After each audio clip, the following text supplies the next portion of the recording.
bought that. It's been there ever since. So it's aged. Because we all know that having aged morning wood is what we want. As opposed to aged. It's not aged, it's experienced. It's experience. It's got a good bouquet. I don't know, there's no flowers stuck in it.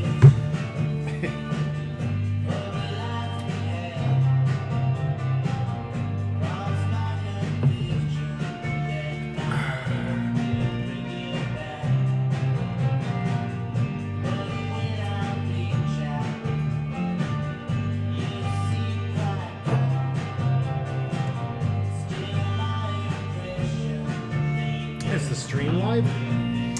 It was until it came unplugged. So I shouldn't muck around with any other connections, huh? Well, you shouldn't touch the laptop at all. Oh, is it a little finicky? Well, this plug doesn't have a clip on it, so it can come easily unplugged. No touchy. No touchy. I hate that. I didn't bring my computer or anything, so I can't. Mine at chat home with is like anybody that too. today. Somebody makes metal plug-ins, but I'm always worried that I'm going to mess up one of the. Oh yeah, wire, you know? I've put a couple jacks on, and it's a pain in the ass.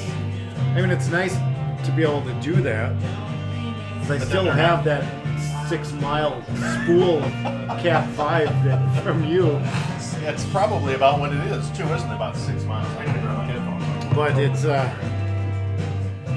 it's been really nice to have. So I just bought some, was it RG 45 or whatever they are, and a little crimper tool, and just go and get yourself a diagram and hope that you can keep the wires in order for long enough to. Right. Or if you have to cut one off, cut it so that you can see it, right?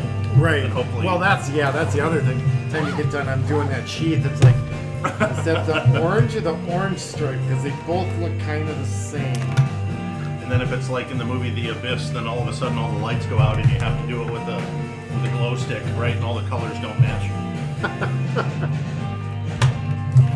Oh, sure, you get another laptop. I gotta be able to read.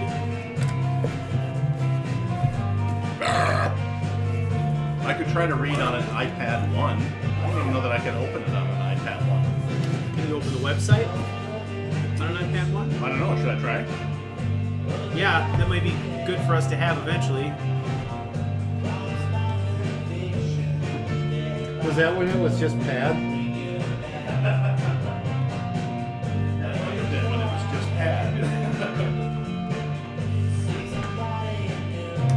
It was before it became self-aware and became iPad. Right. Now my wife's is getting like that, where she can't even update the OS anymore. And I can't do that with this. Yeah. I Won't can't do it. I can't check Gmail unless you use the hey, you're an idiot, use the HTML version.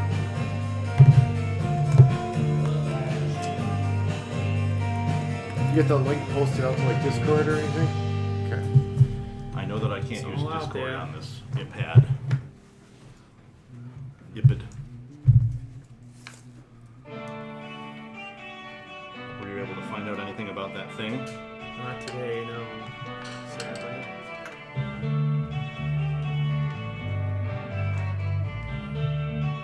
Because you were busy building this website, I imagine.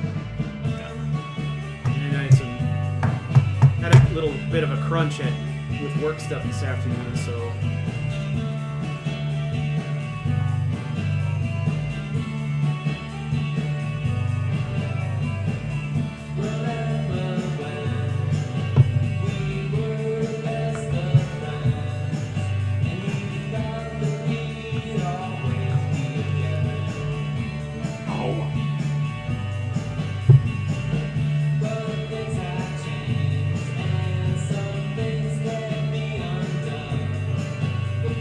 Same link for the stream?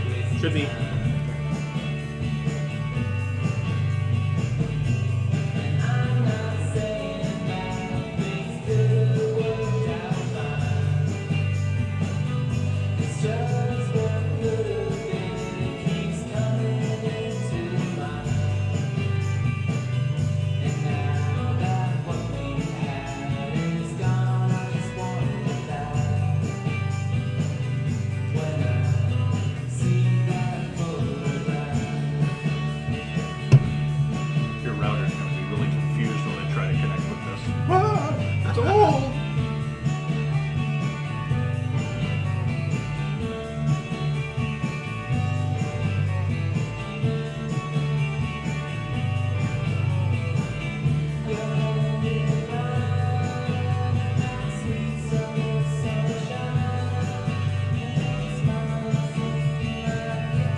Wi-Fi's around here.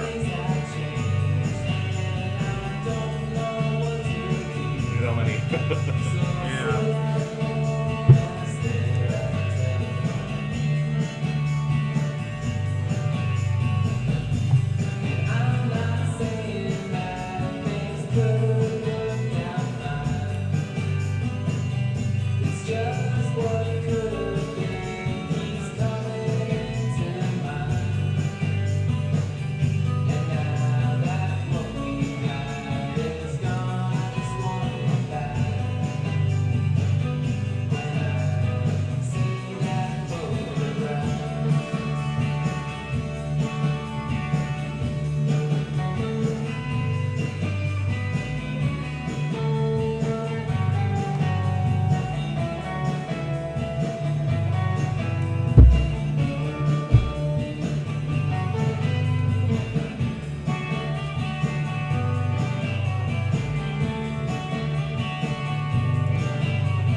Hello.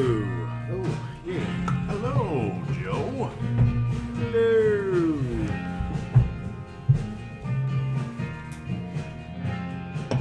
Oh, you are connected to the internet now. You just don't know it.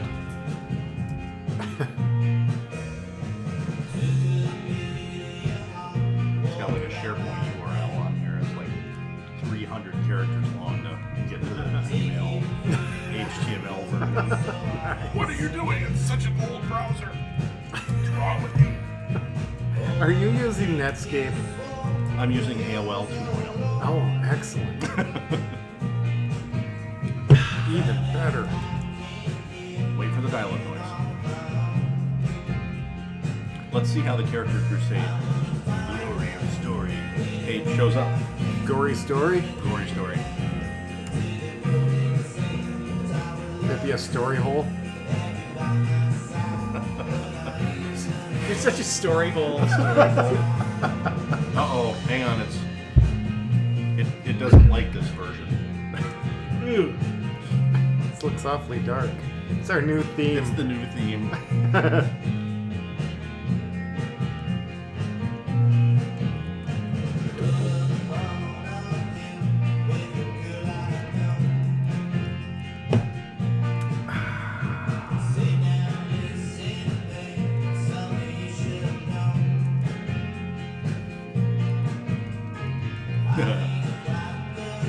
I don't think there's any way I can chat with people on this.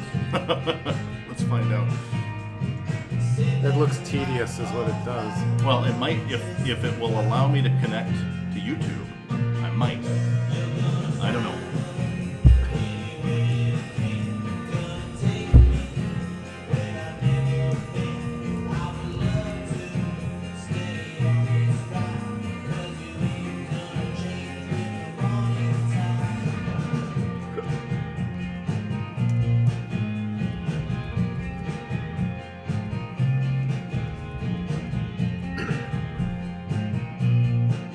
Who is this, by the way? Is this the Kills? This is the Alalas. Ah, the Alalas.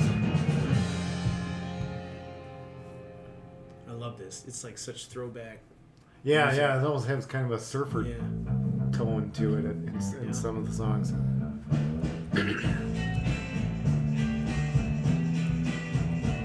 Yeah, baby.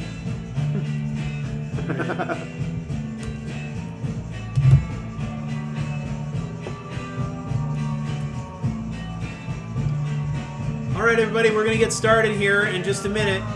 There's a few posts out in the chat to resources if you want to follow along tonight.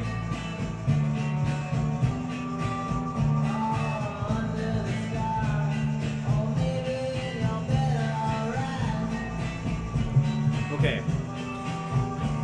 Turn cookies on or off in the Safari app. Follow the instructions to turn the cookies on or off. Wait 5 minutes What? and open the Safari app. Wait 5 minutes? What do you mean wait 5 minutes? Why does it take 5 minutes to change the settings in Safari? Well, That's ridiculous. I don't want to wait 5 when minutes. you're using the original beta version of Safari, Back when it was called, oh, I want to go on an internet safari or something. sure. Okay.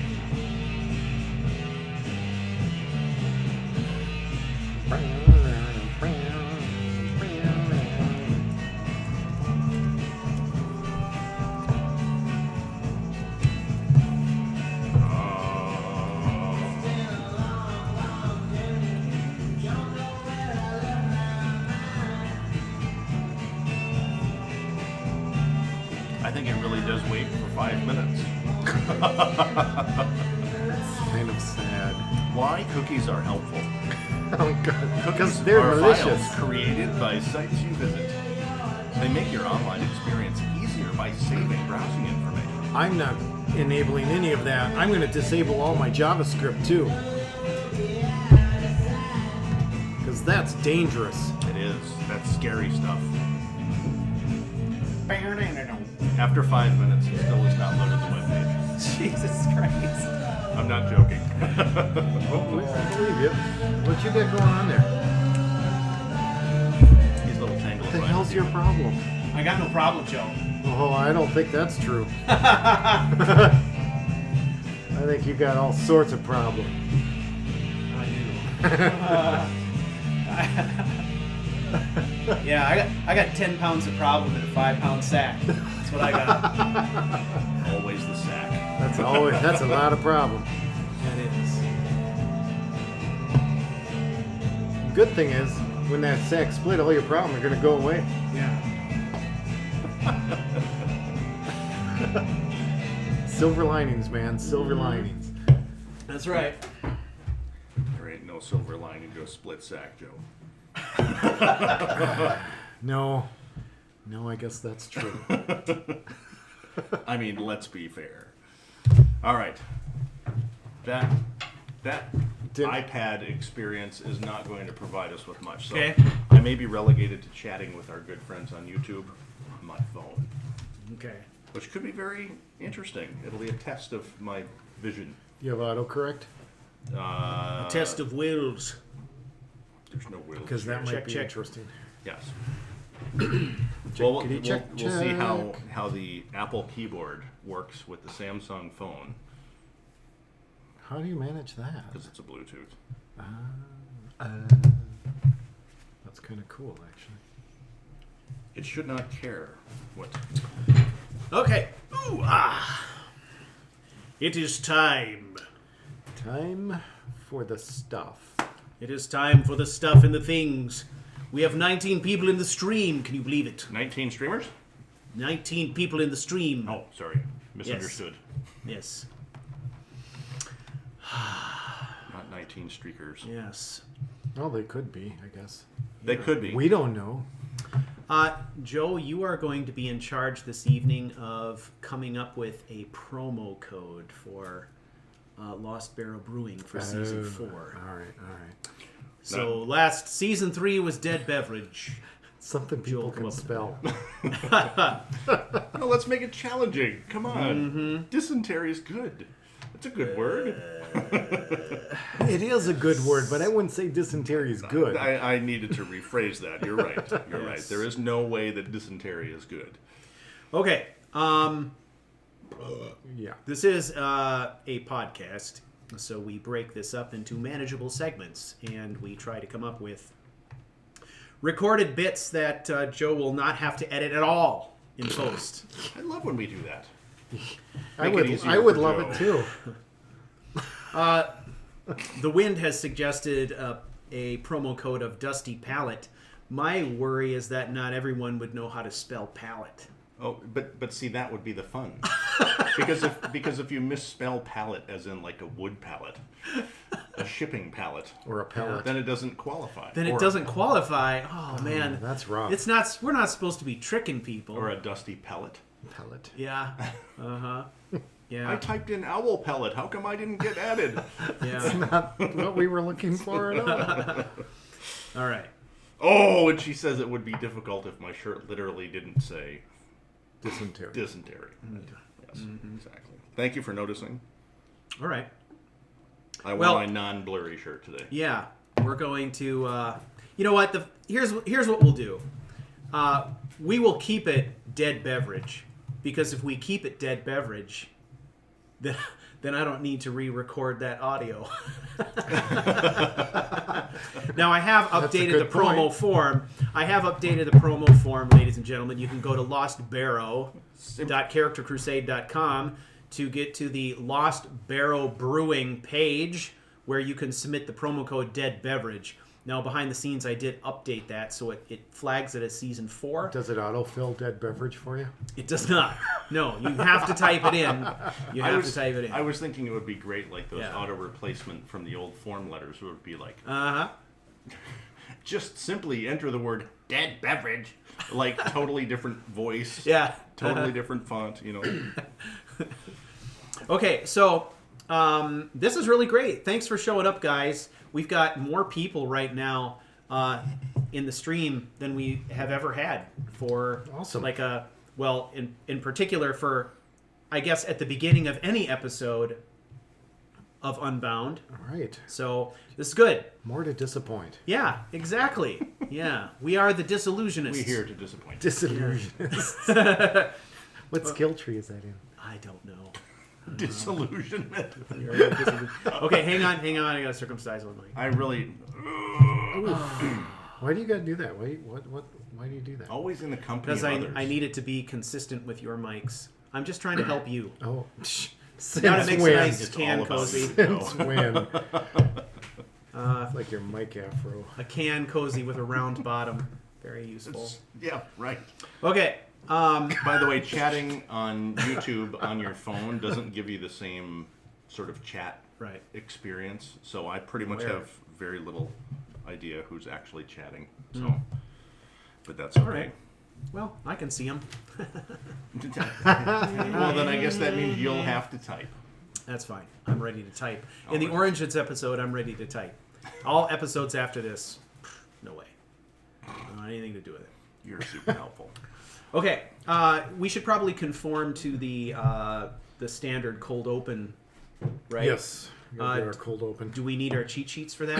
I think. I think we got it down No by dicking now. around. Are you sure? That's After all it is. almost 3.5, 4 or 5 years. Well, I don't Where we know. are? I mean, the Unbound one's a little different, isn't it? Not the cold open. Okay. Yeah, I didn't prepare any cheat sheets for this. Well, that's okay. I mean, I just need the general language, right? And you're talking about like the introduction. The introduction. Oh yeah. yeah, no, that's Okay, we're cool. it's always the same. I think we should. I think now that people have submitted the form, like the wind, we should change the word. Oh yeah, yeah, we should. Sorry, everyone. Just kidding. Different Everything you word. just put in is wrong. It's now Lost Barrow. Yeah. Yes, it's lost promo. Lost promo. Lost promo. Okay, so let's do the cold open. We'll get that out of the way, and we'll call it a night. All right, let's do it. Sweet. Let's see. Welcome to the Skyrim Unbound podcast. I'm Stu. And I'm Joe. And I'm Matt. And that's a cold open. Just like that. Just like that.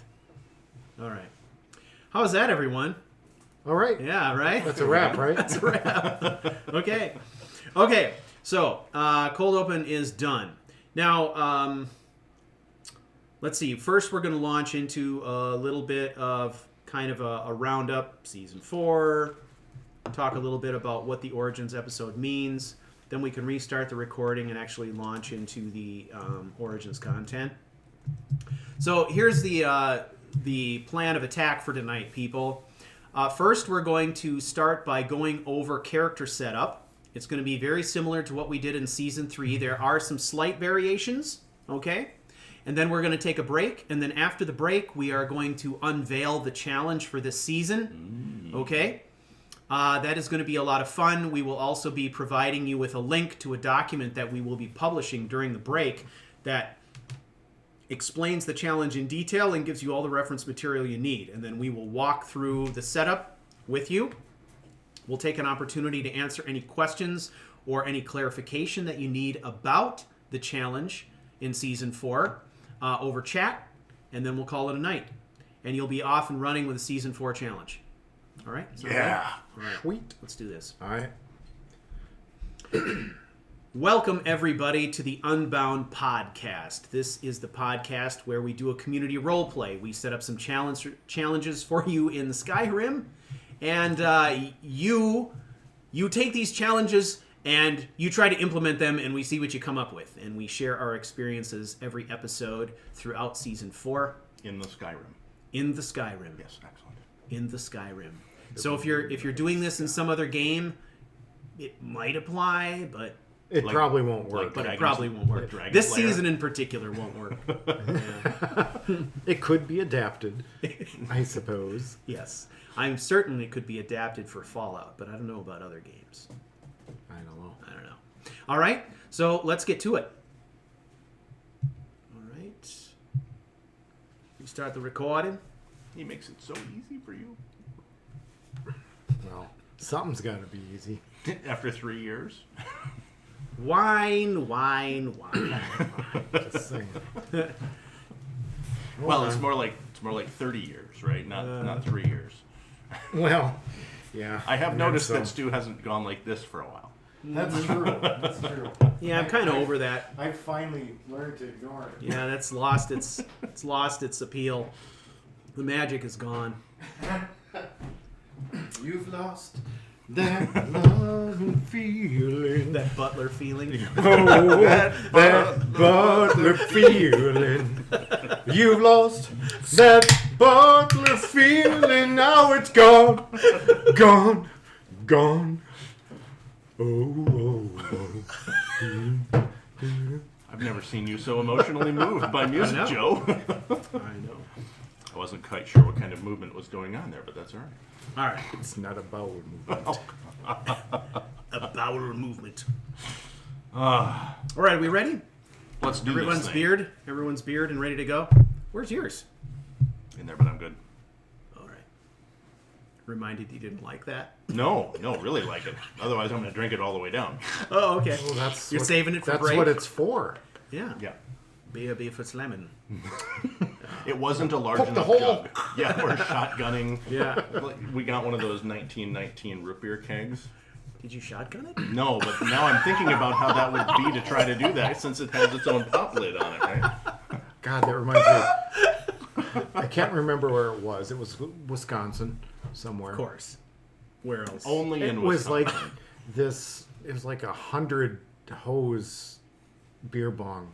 Mm-hmm. The world's largest beer bong. I mean, it had like a water tower that it drew from. Nice. It was they brought in the whole town went to got all in on this thing. Were the paramedics on standby outside? I don't know. Or did everybody pour a thimble full in?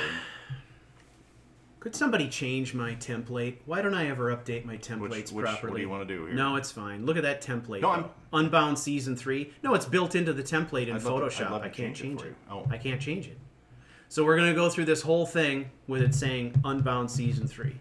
But would it be possible for us to just put a little post edit in and cover it up with a 4, like a little video window link, Yeah. and have it in for the entire thing?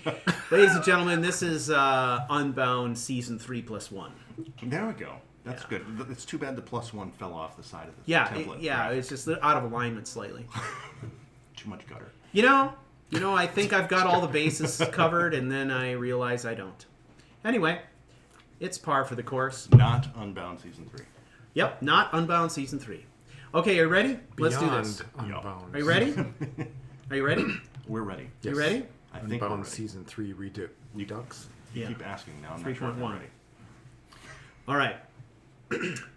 All right, ladies and gentlemen, this is Unbound Season 4, Episode 1. Episode 1 we refer to as the Origins episode, and this is where we lay out all the rules and the guidelines for the upcoming season of Skyrim Unbound. All right? Season 4. Season 4. And in this workshop, we are going to be focused on roleplay. Every time it's about roleplay, but we cover different aspects of it. We approach it in different ways, and the challenge is to be as creative as we can, given those rule sets, to see where things go. Sneaking up on it this time.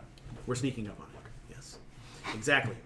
So in the Origins episode, you may refer to your player guide, if you will. You'll find that on CharacterCrusade.com. Right on the homepage, you'll see Season 4 posts where you can check out the syllabus. Basically, it is a syllabus in blog form. Each of the 6 episodes that constitute Season 4 are listed there for you. You can click on Episode 1, and that will kind of show you the layout for what we're doing here. Now, understand that we are going to be going in and updating this blog post as the final rule set is decided. So if you ever want to come back to this post, you can certainly do that. But the main reason for this post is so that you can access the handy-dandy guides on here. One of them is for your circles of character conflict. The other one is for your story structure in case you want to do something with value pairs, stuff like that. It helps you kind of manage these different things. Now remember, we also have a resource where we try to basically pull everything together at one easy URL. You can go to unbound.charactercrusade.com, and we'll have basically all the rules laid out there, as well as a submission form. Okay? Now, the first thing I want to point out, this season, there's not going to be any required homework.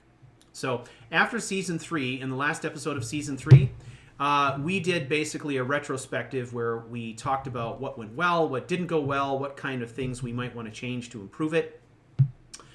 We did some surveys, even. And through surveys, what we discovered is that people felt like the homework was too arduous. Now, however, we got some conflicting messages in that there were people who did the homework completely who said they really, really enjoyed the season and got a lot out of it. So the message here is that you get out of it what you're willing to put into it.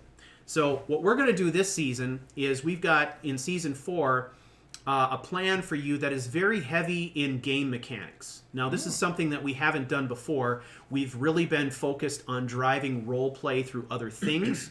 We've driven role play through story. We've driven role play through random character generation using mods. All right. Last season, we were very much focused on kind of building a character from scratch with some random elements predetermined, and then having you kind of experience your role play through narrative and character updates.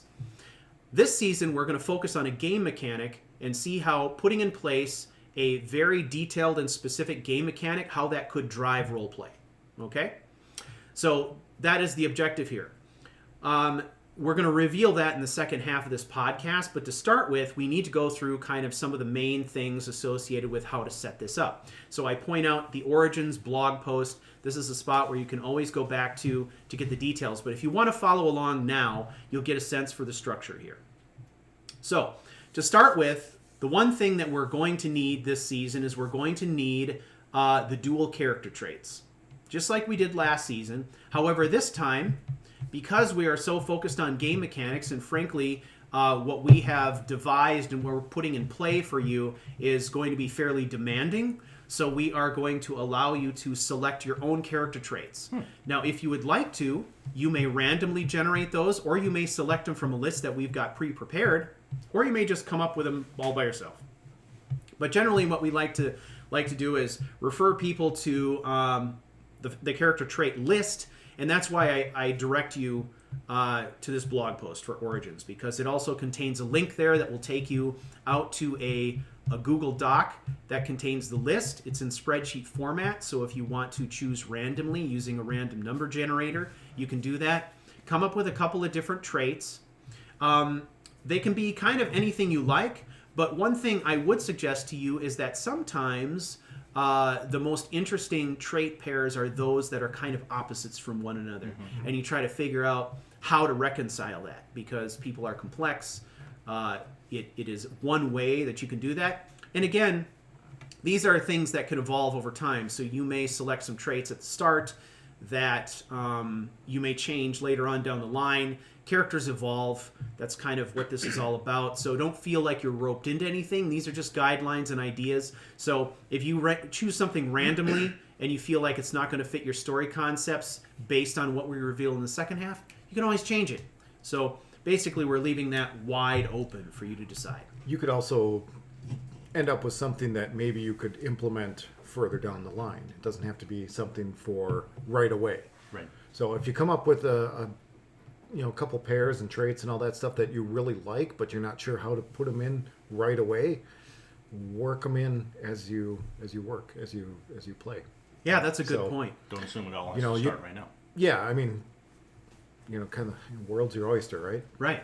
So if I go in there, Joe, and I randomly determine that my two character traits are going to be angelic, Samaritan, and douchebag, I could implement those at any time. I mean, I could start as the angelic Samaritan and transform into a douchebag, or vice versa. That is correct. I could save my douchebaggery for, say, level 15.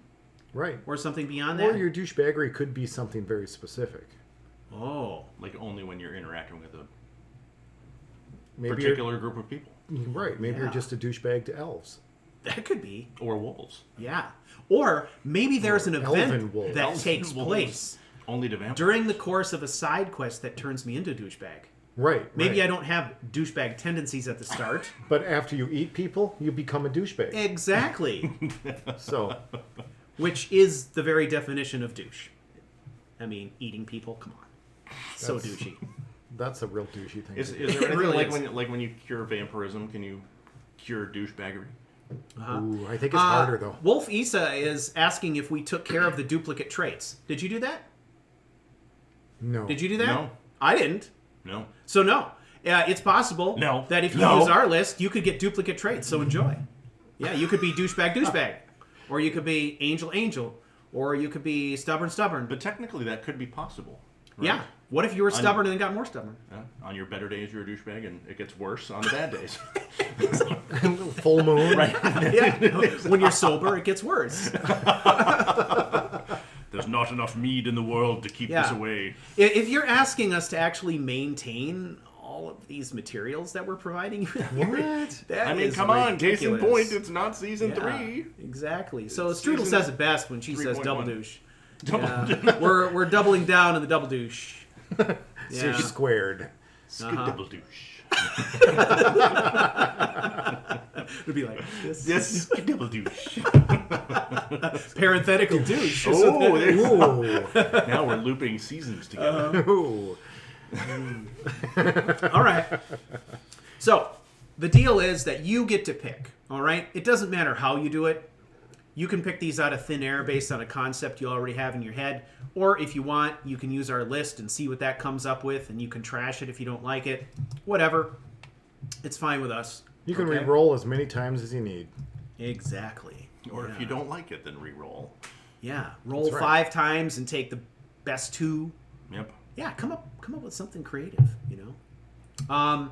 So all of this, however, pertains to the circles of character conflict. You're going to try to flesh this out using the circles.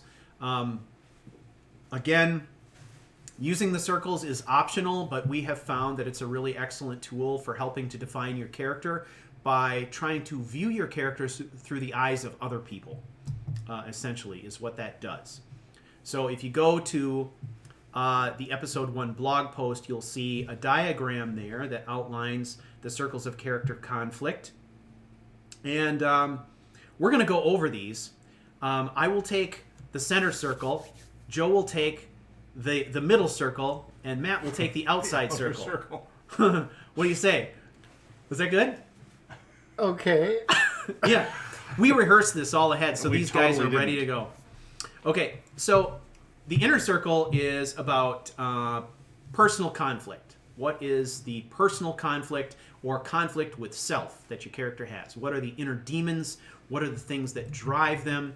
And when we talk about this, the level of detail we're really discussing is something along the lines of trying to boil down what it is that causes a character to act the way that they do. And for me, sometimes this is hard for me to do, and I have to, I think I've made a decision on this, and then I take a second look at it, and then I dive a little bit deeper. So there are times when you could say something like, okay, the personal conflict is that this person is basically starving to be loved. Well, where does that come from, though? If we dig a layer deeper, what is it that causes them to be this way?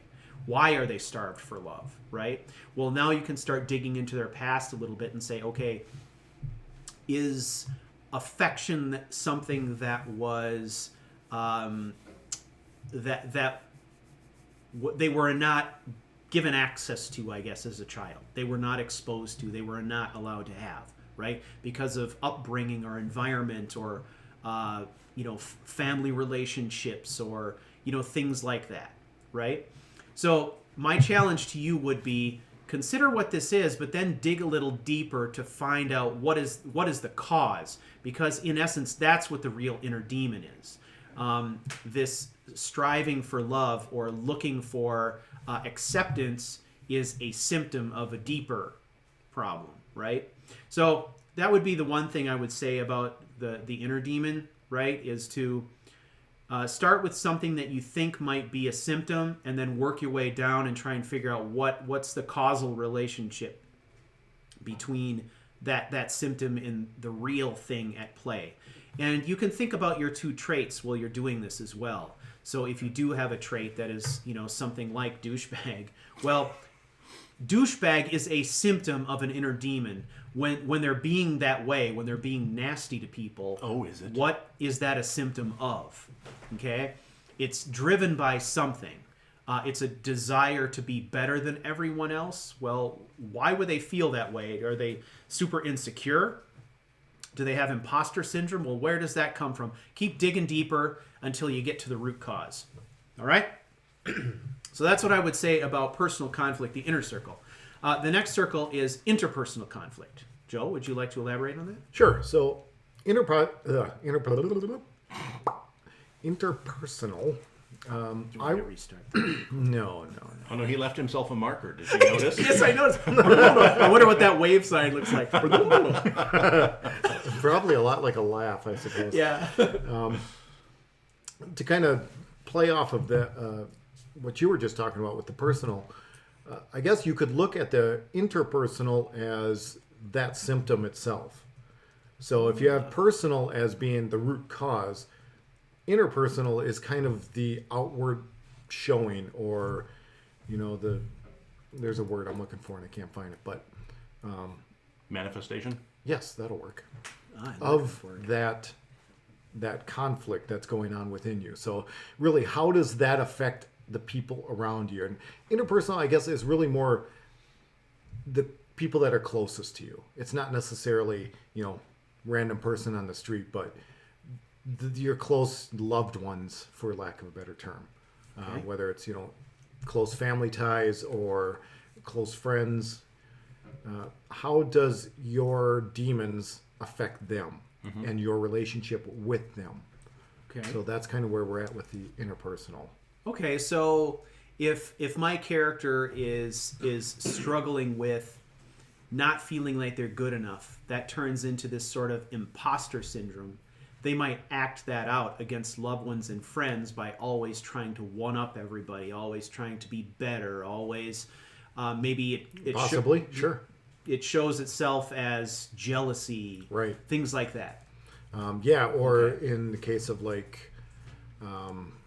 your first example of not feeling loved or whatever, maybe that manifests itself as being clingy, or Oh yeah. or opposite, being really distant because they're afraid or they don't know how. Okay. So it's really your interaction, your character's interaction with the people that are closest to them. Okay. Makes perfect sense. That brings us to the third circle, Matt. We are talking about societal Society. conflict. Yes. Right? Yes. So Macro. take all of the personal and interpersonal conflicts that you have and blow it up to everybody who you might interact with in an area. White Helm, White Helm. Riftheim, whatever. And think about the reasons why there might be conflict or opportunity for resolution of that conflict there as well. That's one of the things that, as watching through some of the gameplay, just from you guys too, is as you get through areas and you actually resolve something, some of those inner societal conflicts actually work themselves out over time too. Maybe you're trying to avoid anywhere where there are Nords or anywhere where there might be Argonians or something like that because of a bad inter-clan issue, right? It isn't just about you. Perhaps it's about your ancestors had something wrong with another group of ancestors, or you just don't like the smell of them Nords or something. Well, yeah, it could very well stem off of some kind of bias. For sure. Absolutely. They get to live, in the nicer part of Skyrim. We get stuck living up here on the cold mountain or wherever. To me, this is going to throw way back Dr. Seuss and the Sneetches, right? Yeah. They had Starbelly. stars upon theirs, right? So that was kind of the embodiment of that conflict that I understood as a kid, because it was sort of a choice. They all wanted to be like the others, or they didn't want to be like the others. Now we get to do that in Skyrim, right? Look at who you want to associate with, who you don't want to associate with, and figure out why. Right. I still think that there needs to be an opportunity to resolve some of that conflict. In some ways, that conflict is resolved by killing everything around you. In other cases, maybe you've got a chance to sort of rectify, stitch back together some rifts. Things like that. But it isn't just about you. It's about projecting a lot of that conflict on society at large. That's a really great analogy or comparison. It is. With the Starbelly Sneetches. I mean, it really is. If you haven't read it, it's Dr. Seuss. It'll take you about 10 minutes. At most, yes. But it really is, because you got the us versus them, and then the roles reverse. Yep. And now we're like them, but now we want to be back like we were. And then at some point it becomes so mixed up, no one knows who's whom. So. And then they resolve it, and they're just all Sneetches. And then they're all just Sneetches. So. And this is a multifaceted thing too. Absolutely. Your conflict with society could be, like Matt is saying, with a racial group. It could be with another tribe. It could be with another family. It could be pushing back against authority. It could be defying government and law. It could be all kinds of different things. So I would think the best thing to do here is to take an approach that you're going to try to define this trait with your character as a multifaceted thing, and say, how does my character relate to government? How does this person relate to authority? How does this person relate to the people next door? And it could be as stuff like that. As finite, or not finite, but as granular as certain types of authority. Yeah. Right. Yeah. So, I mean, it really is kind of up to you and to build that. I mean, if you're looking for inspiration, look at the world around you. I mean, And you'll typically find the way that those interpersonal, intrapersonal, and societal conflicts really start to bear themselves out in behavior, right? I mean, it really comes down to a psychological profile kind of a piece. But it is interesting, because if you can start answering those questions about, where all the anger comes from, for example, you can actually ultimately bring that back to that personal level, where are the internal conflicts happening. And of course, we're projecting that on the gameplay now, which is why I think that some of the random trait choice makes it easy to get out of our comfort zone. Oh, I always want to, play the guy who does this, but no, I'm going to get thrown way out, and I've got an anarchist who also happens to, fall in love with everyone else's enemy and whatever. Yeah. Make it hard. although, there are reasons that we each migrate towards a certain type of character or style. One is just because we enjoy it. And I think this still works with that. You don't have to go outside of that realm too far and still be able to apply these concepts and get an enjoyable and unique experience. Absolutely. Yeah, and I mean, ultimately, what we're looking to do with this is, for those of you who participate in this, we feel really good about a season of Unbound if we see people having experiences in Skyrim they've never had before, and having a lot of fun with it.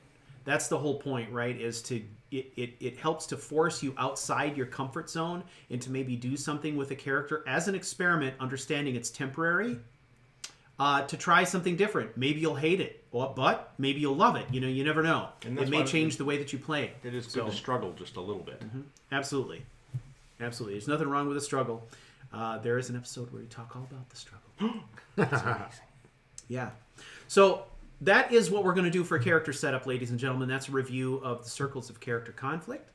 And then you're going to pick 2 traits. Again, you have on this blog post for the Origins Episode 1 a list that you can use as reference to generate some ideas, or you can just pick them out of thin air, whatever you prefer. I posted a note to the Syllablog out there in the chat. Thank you. All right. So now we're going to move on to story setup. Dum, dum. Excellent, Joe. All right. So, in the same way that we gave you ultimate flexibility with your character traits, Ultimate. we are going to give you ultimate flexibility with your plot, both thought you were going to primary take and it away. secondary. Ultimate flexibility. So flexible. Skyrim contortionism. now, just like before, we also have a resource for you here. If you'd like to try some randomly generated plots, we have a list out there of about 95 or so different plot ideas. Some of them And really funky. really out there. All really interesting. I Yeah, haven't read them in a while. yeah. There are some good ones I'm out gonna there. look at the Syllablog and take a look. But what you want to do is you need to come up with some ideas around plot, right? Now, again, the way that we handle this is what we prefer to do is we prefer to kind of come up with a starting point and some ideas about a ending point, all right? But that's really only for the purposes of kind of understanding our rough story arc. And then we play within that framework and we see what the game presents us with and we move accordingly. The goal here is to be immersed in your character, to understand your character so well that you can respond to things going on in game and you can just let the story flow where it's going to flow. But sometimes it is very, very helpful to have some ideas about plot and subplot going in because it can help you stay focused. And in those occasions where you find yourself wandering around aimlessly and you feel like the game is starting to become unsatisfying because it doesn't feel directed, having some ideas around plot, primary and secondary, can help you get through that. It can help to shore up your direction. It gives you some vision. It help you gives you a refocus. goal. Yeah, it helps you find focus. So that's what this is all about. So we ask you to come up with your own primary and secondary plot. You can do that however you like. Again, you'll find a link to our list on the main page. Now, in addition to that, we also have a diagram there that's focused on story structure. And this is helpful in 2 ways. First, it kind of helps you think about the overall arc of your story and how it might be segmented. But this also is an interesting visualization to look at when you're starting to think about ideas around value pairs.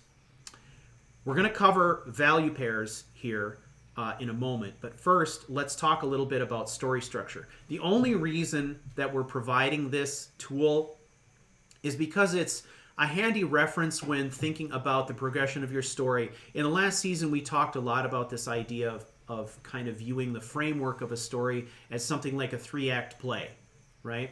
Where, in Act 1, you've got kind of the coming of age, perhaps, or the growing to hero status. In the middle, you've got lots of conflict and additional growth. And in Part 3, you've got climax. Really, the idea here is it's a very, very loose structure, but sometimes having this in the back of your mind as you're playing will help you to identify when momentous things happen in game that are worthy of consideration when it comes to significant changes in the way that your character functions, in your character's personality, things of that nature. So really what this is not so much a tool as it is a subtle reminder that by thinking of your story in terms of segments, it kind of puts you in a position where every once in a while, after a major event, you can sit back and say, okay, was this significant enough in my character's life that it would change the way he interacts with the world fundamentally, or not? Is it temporary? Right? And that gets us into this idea of value pairs. So it sets the stage for value pairs.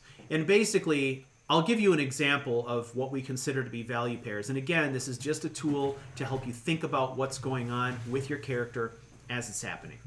Okay?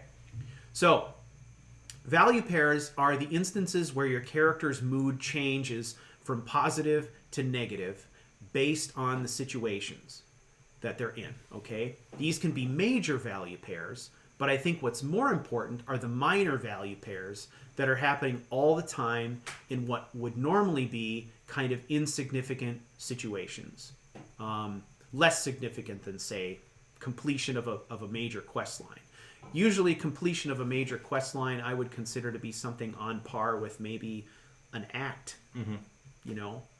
But when you get down to that level where your character is making a crawl through a dungeon, then you can kind of break it down to the atomic level. Now, again, this is just an exercise to help you think about these things.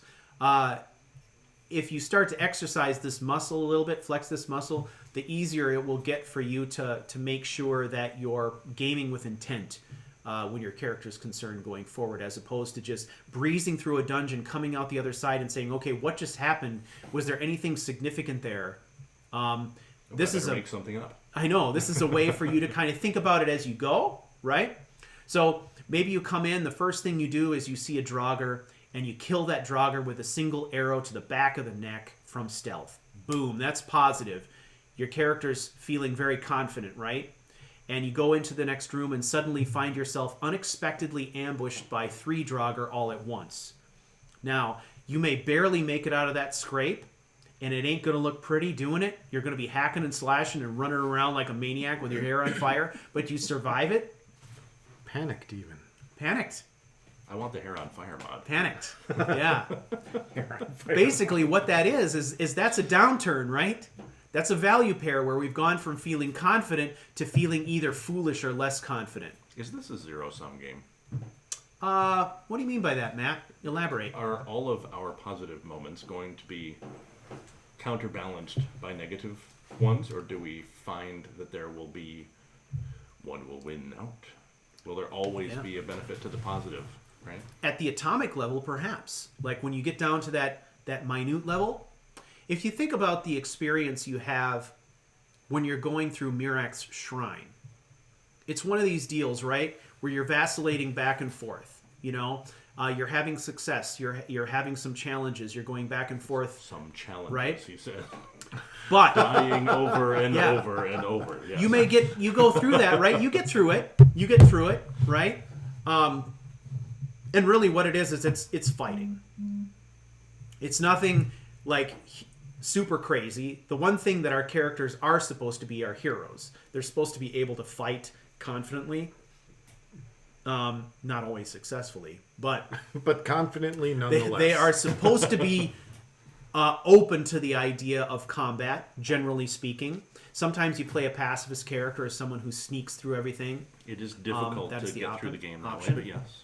So I would consider those to be fairly minor value pairs, but when you get to the end of that quest and you're presented with a black book and you read the black book and it sucks you into Apocrypha, that is a huge, huge change. That's my chair. No, I'm hearing static. Yeah, there's a little something. Is it static? There's a little something. We've had this before. Yeah, I don't know what it's from. I don't know what it's from.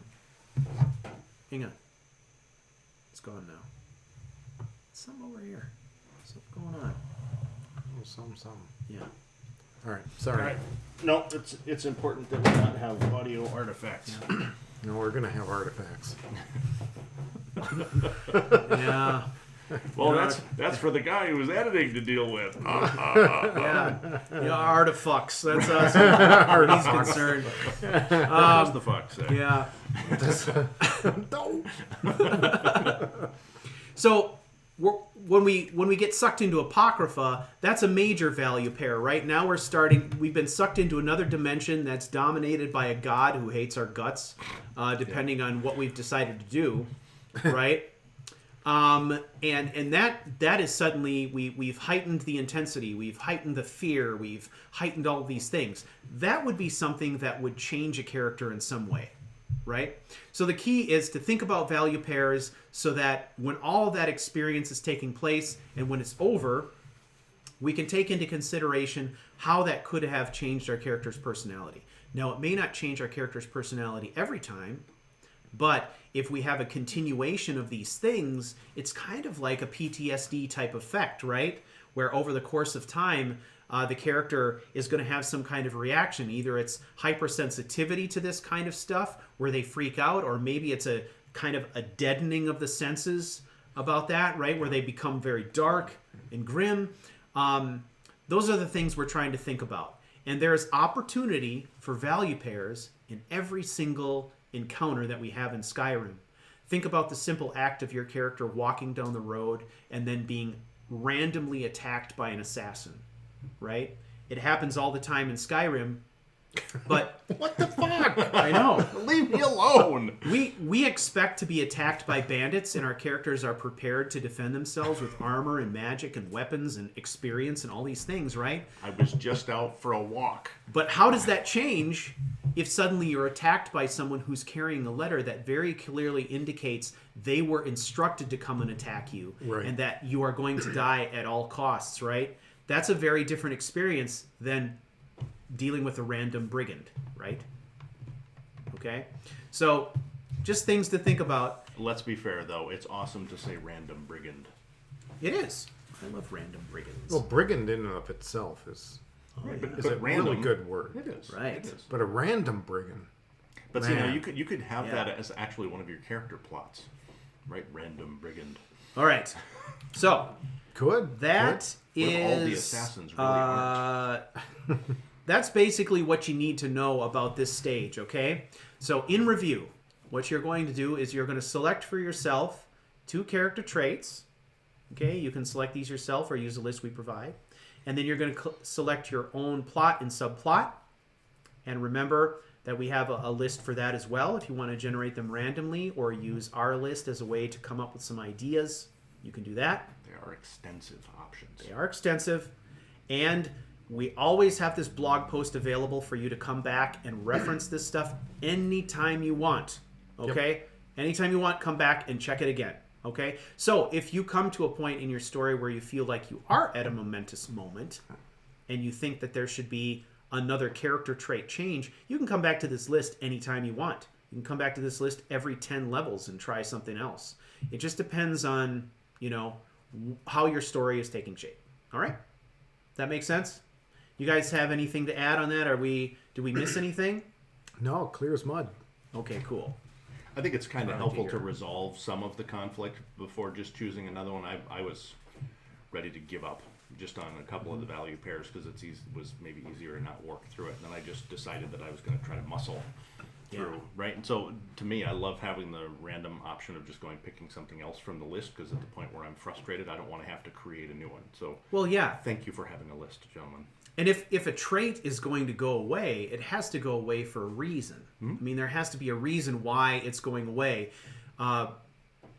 Maybe it's just being overshadowed by a stronger emotion, or maybe it's taking an existing trait and intensifying it, or something like that. So, It's the guilt about someone taking my sweet roll. correct. Maybe that's what it starts with. Maybe Could you be. stole someone's Could be sweet roll. be a you're feeling trigger. guilty, That's the trigger. right? Did someone take your sweet roll? Right? Now imagine what happens if you're the thief who feels guilty about stealing a sweet roll, Yeah. and now suddenly, you steal the old lady's medication and she dies. Yeah. That's an intensifying of the same emotion. Yes, it is. I hadn't thought about that. That's very Yeah, true. exactly. So, anyway, food for thought. So, the other thing that we have to talk about, Joe, is our discussion about our approach to this season's homework. Okay. Yeah. So we are not going to do required homework this time. but for those of you who are paying attention, there is a submission form. What does this mean, Joe? What are our expectations Of for our not doing audience? homework. Well, if last season was any indication, we would expect that there would be a plethora of submissions and questions and items of which we can draw upon to stimulate and further discussion. He said it. What he said. I'm pretty sure he said your homework is our stimulation, and that's Yes. not right. Yeah, we get off on your homework. That's right. Now, at the That's where end it's at. of season 3, we did a retro, and we specifically said, what are you guys feeling about homework?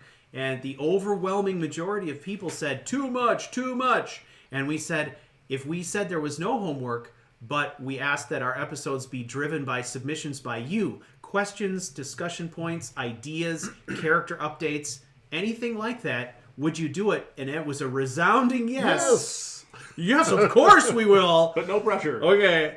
So that's what we're going to require of you guys this time, okay? We are still not secretly judging anything that you submit. Exactly. But here's the deal.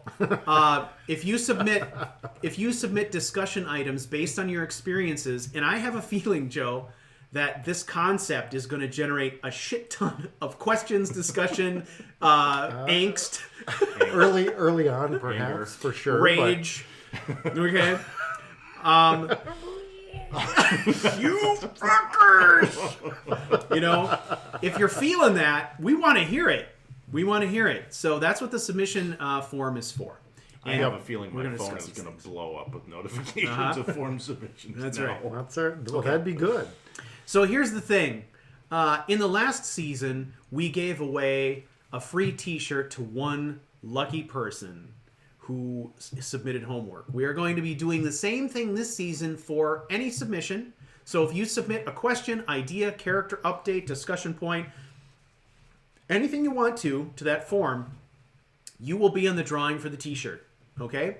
We will also be giving away a t-shirt from Lost Barrel Brewing, a Draugr Lager t-shirt to a lucky winner. So we gave away 2 t-shirts.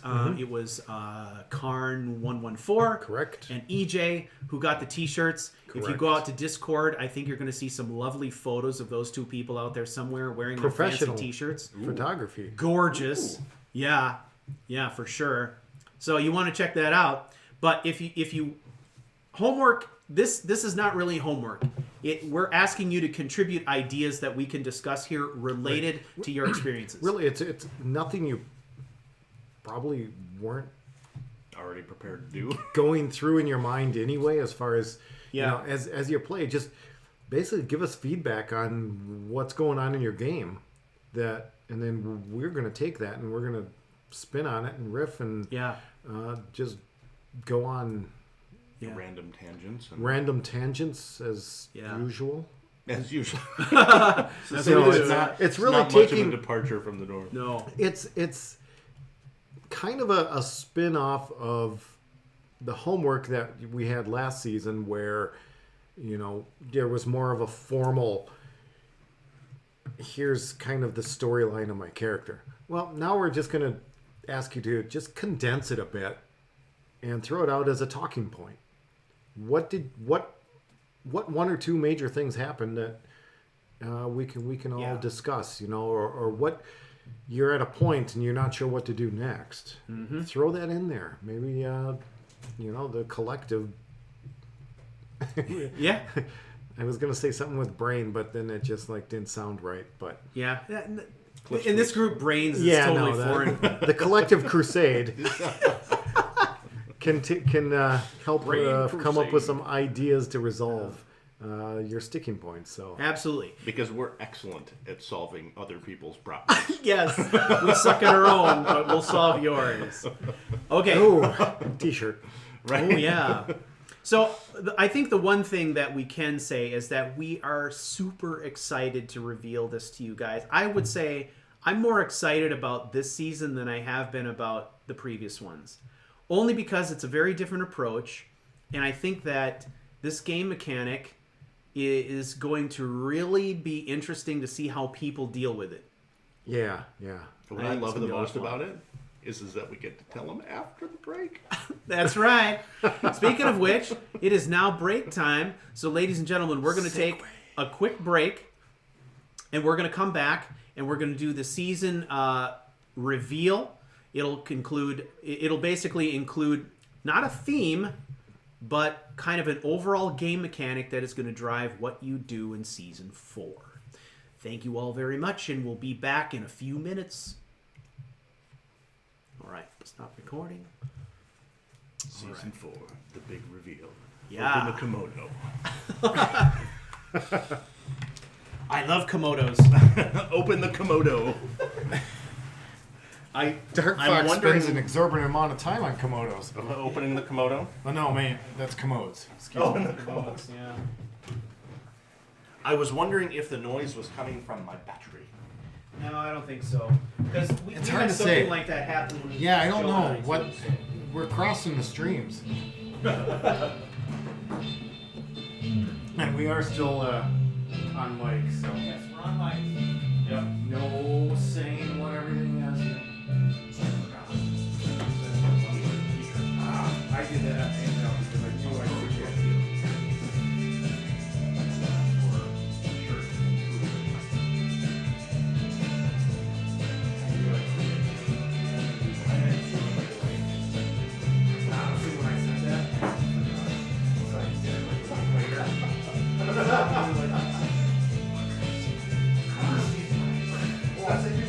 Right now. Right now.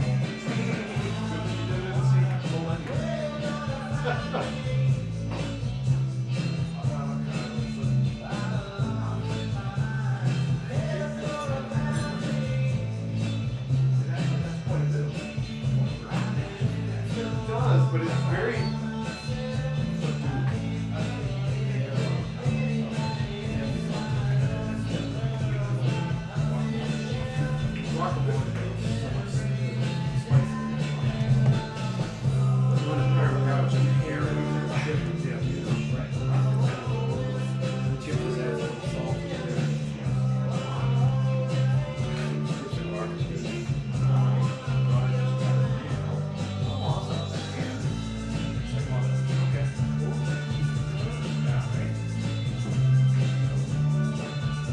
Hey, Stu.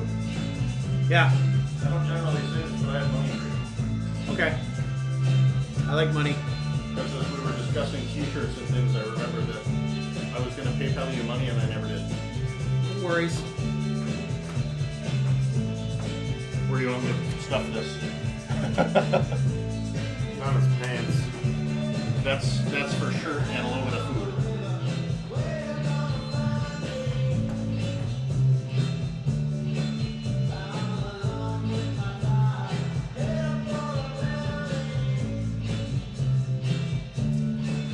Yeah, I was actually just thinking of this new character that got started.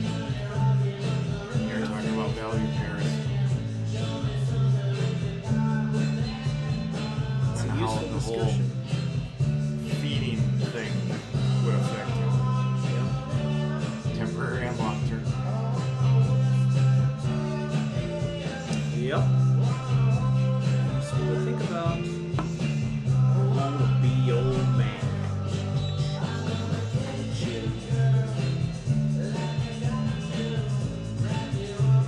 Joe, how far away did you get in the car? Not far, because I was able to get here really early.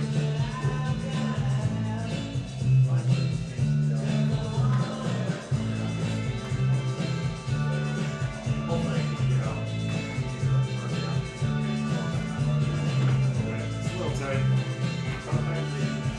Yeah, well. Zero turn cars, you know. Well, I'm not driving one. I'm driving my truck. Ooh, you had a tough time, bud. Yes, I have. I was just thinking that way. You know how weird it is to drive down this road when you got people in a car like my car driving the other way and you're the guy with the truck and they're like, are we really going to be able to pass each other? It's actually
everything alike for that whole crystal.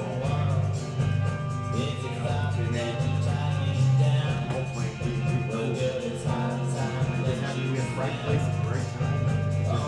Explode in the right tech.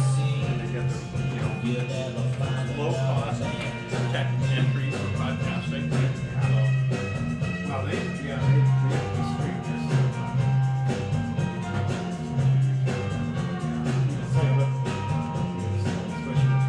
Even with a $15,000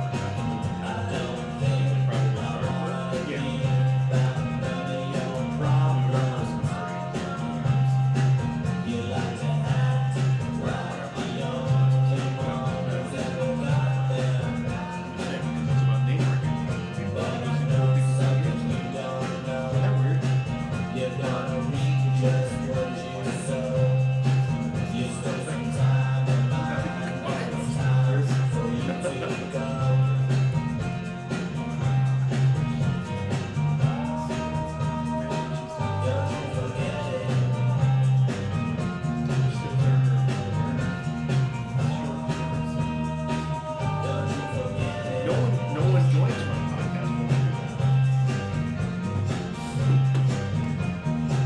I don't know that we would get very far. Let's see if somebody listened to Shake the Moneymaker many times and said, well, that's why they put it on here.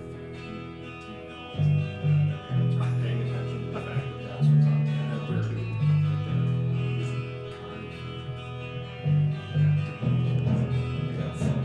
is this thing that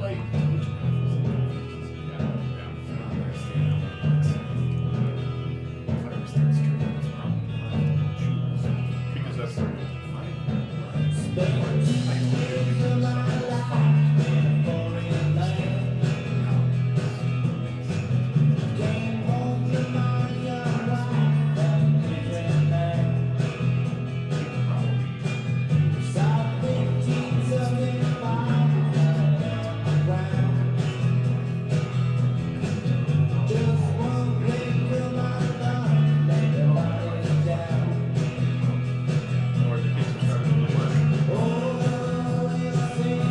Which is funny because I'm actually right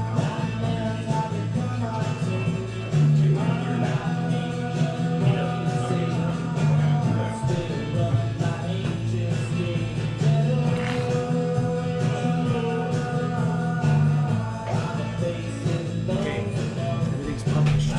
Sweet. Okay, I linked it from here.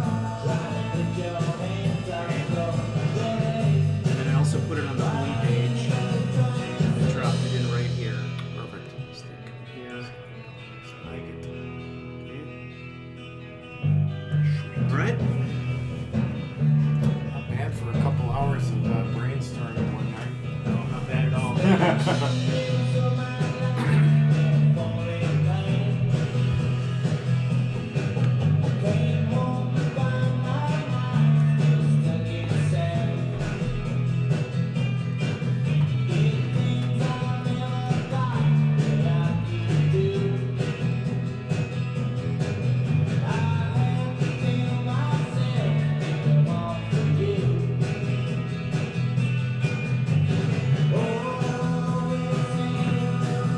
I really like this album. Yeah, this is good. Who was this again? All lots.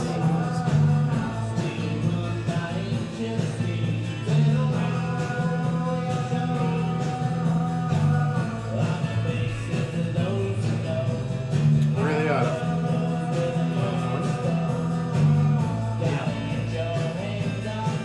yeah, it's a very 60s vibe. Oh yeah.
It illuminates me. Oh, you're a lucky guy. I can't find it and stick my fingers into the electrical plug. You don't stick those fingers in electrical socket. Big sausage fingers. Big sausage. Oh no, they're petite compared to a guy at work, man. Talk about ham hands. This dude's got just the biggest. I don't know how he types, honestly. He's got to have like a jitterbug or something because his fingers are so freaking huge. Jitterbug. Uh-oh. Things must be getting serious. Stu has a hat. That's right. Because I'm always fucking cold. How? No, you and I need to trade places because I'm sweating over here. You're right under the radiator. I know. I'm always cold in this Grow place. your hair out. But, like, Oh, feel yeah. the edge of the hat. No one wants to see that. Feel the edge of the headphones there. Nice and toasty. That's just from sitting underneath the heater. What? Toasty. All right. I would, you should move the sleeping arrangements to right underneath the heater. Yeah, that'd be great. For you, That would not be for any great. of us. Yeah, yeah, yeah. What was it? Jabberjaw. Wasn't that the shark Jabberjaw who did that? Oh God. What was his name? Yeah. That's right. I think it was Unbelievable catfish. I love it that we bring things like that Yeah. up here. Oh. Unbelievable catfish. You remember that? Barely. It's probably one of those I didn't watch that much. What was the thing that he always said when he would scare people? He would come up behind him and be like, he'd say something, and he'd like show all of his teeth and scare people, and he really got off on scaring people. Didn't he have like a top hat too or something? He wore a top hat? I don't see a Shark, top hat on him. a shark on land with a top hat that liked to scare people. Well, naturally. Candy Graham. Unbelievable catfish. Jabberjaw, Western animation, TV tropes. I just, I don't remember. He'd say like "gotcha" or something like that. Aquaman and Jabberjaw. Oh no. Oh my god. Oh, yeah. I do remember Laugh Olympics. That was one of my more favorite ones. All right, are we ready to reveal this? 15 I was going to say something risque. We decided not to. Look, it's basically all of the characters from Scooby-Doo with a shark. It kind of It kind of is. Jabberjaw is like Scooby-Doo with With a some shark. sort of weird mashup with like, Gilligan's Island. well, no, I was thinking like Jetsons and like the what's the female cat group, the singers. There's a Yeah. Oh, I know what yeah. you you know mean. what I mean. The Josie and the Yes, Pussycat. yes. Yeah. It's kind of that same sort of, but you It mash kind of is because Yeah. look, Oh God. it kind of is like Josie and the Jabberjaw. Josie and the Jabberjaw.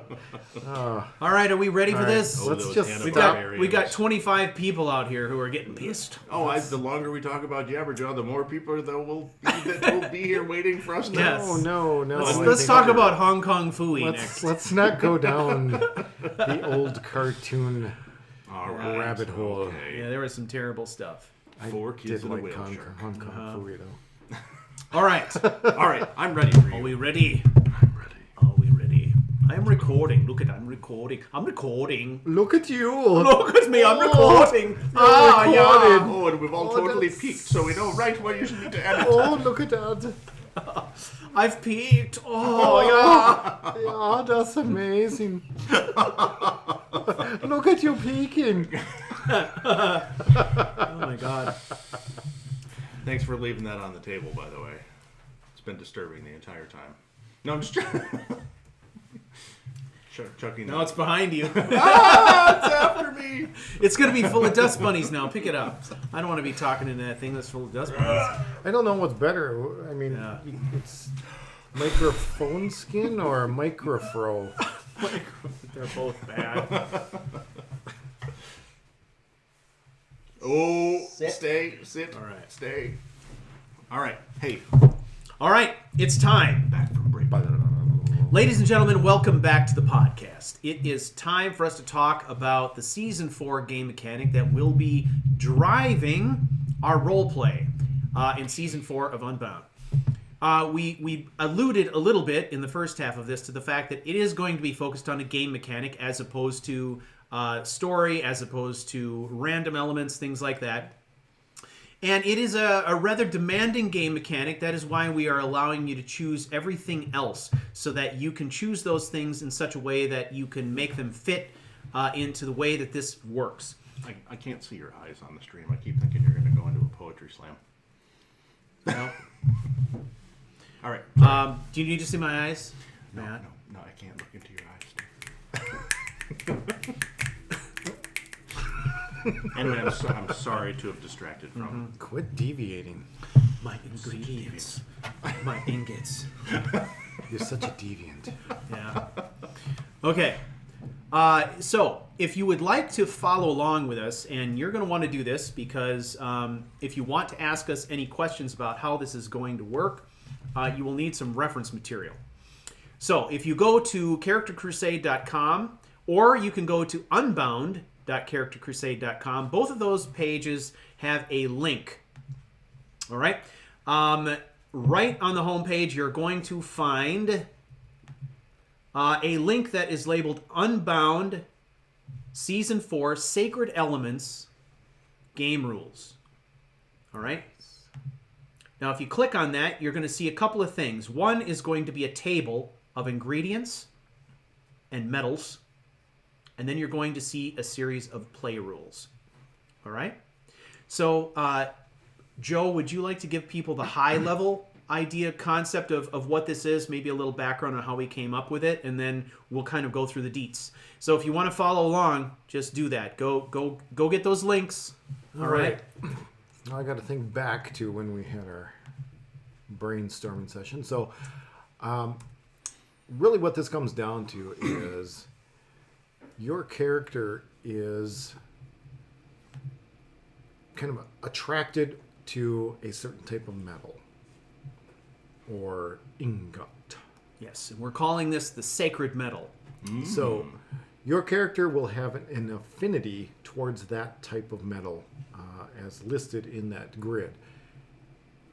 On the flip side of that, your character will have a toxic reaction to all other types of metals or ingots. Correct. So that is the overarching. You will have a metal that you have an affinity, and all other metals you will have a reaction, negative reaction. All right. So we're calling this sacred elements. So let's go through the rules. I will start at the top, and I'm just going to read through the rules. Right now we've established 11 rules related to how this game mechanic is going to work. All right. Rule number 1 is the player will select a sacred ingot. All other metals will poison the character when handled. Okay? Rule number 2. The player can wear or wield as much of their chosen element as they like without any adverse effects. So, if you choose as your sacred metal iron, you can wear all iron armor, you can use iron weapons, you can wield an iron sword, a shield, all that stuff without suffering any ill effects at all. Okay? Rule number 3. To wear or wield another type of metal, armor, or weapon, the player must consume one ingredient each day for each piece of armor or weapon that is equipped. Wow. Okay? That's actually an important point. Equipped. Equipped. So you may carry it, Yep. You may carry it without it's not penalty equipped. in your backpack. but if it's equipped, you're wearing it, or it's on your hip or back or whatever, then it counts against you. Okay. Interesting. And that brings us to the table of ingredients and ingots. What you see on the table is you see the ingredient that you are required to consume in order to protect yourself from the toxic effects of that metal. So, if I choose iron as my sacred metal, but I find a set of steel armor that I want to wear that is going to protect me better than the iron, I have to consume 4 units of blister wart every single day if I'm wearing helmet, gauntlets, cuirass, and boots. Basically, 1 blister wart for each piece. 1 blister wart for each item made of steel that I have equipped, and that includes shields and weapons. Wow. Correct. Okay? So it All right. could be up to, what, 6? It could be up to 6 if you're fully decked. Okay? That's a lot of blister wart. That's a All lot right. of blister wart. Now, rule number 4. If you do not have the ingredient for the piece of gear, it cannot be used until you find the required ingredient. All right? So, if you're wearing a steel helm, all right, and you've been eating blister wart and you run out of blister wart, that helm has to come off and it has to go in your bag until you find more blister wart. You either purchase it or you find it. Yeah, however you get it, it doesn't matter. Doesn't matter. So long as you do. Okay. Rule number 5. The ingredient doses work for 24 hours. So if I eat that blister wart, I can wear that piece of armor for 24 hours without ill effects. Because the ingredient counteracts the toxic effects of the metal. Okay? Correct. Rule number 6. Resist magic enchantments will help to mitigate the effects of the toxic metals. For every 15% resist magic, the player can use 1 item of toxic metal. Now, those of us who've been playing Skyrim for a while know that that maxes out at 85%. You can't have more than 85% magic resistance. All right? So that maxes out at 85%, and I'm going to clarify that in the rules here. Okay. All right? It is possible to wear more than 85% of resist magic gear and bonuses and stuff like that, but anything over that, Doesn't count. 85 doesn't count. Okay? All right. When enchanting items, this is rule number 7. When enchanting items with resist magic, the item you are enchanting must be made of your chosen metal. All right? Now, this gets into a calculation. For those of you who are really interested in enchanting, you have to think about what are the metals that I can actually enchant. If you're going to be focused on rings, circlets, necklaces, you're going to be talking about precious metals. If it's going to be armor, and you're going to try to get your bonus from that, then it's got to be your metal of choice, right? Mm-hmm. That's what we're saying? Okay. And please remember, if you look at the list of available metals, silver is in there among those. Gold is not. You'll notice that gold is not among the list of available metals, and there's a reason for that, and we'll be discussing that. Next, in rule number 8, gold poisoning affects all players equally. All players are poisoned by gold, no matter what. Okay? Not just gold ingots. Gold septums. Gold. Gold. We're talking gold. Okay. Is there a copay for this? Rule number 9.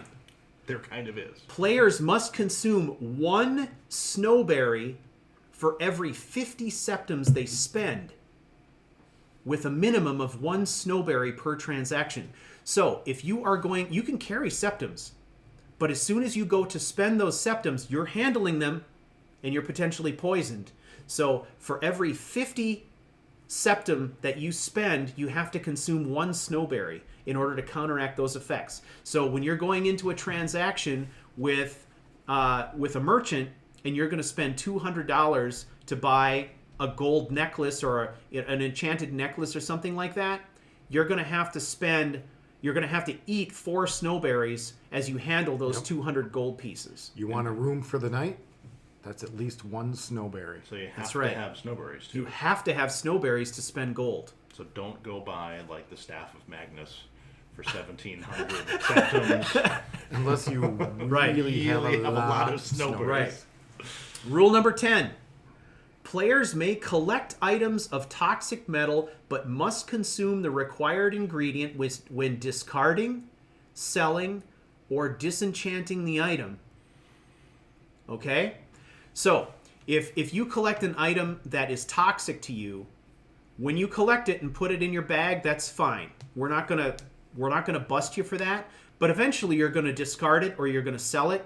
When you touch it again to sell it, you're going to have to consume an item that will protect you from that.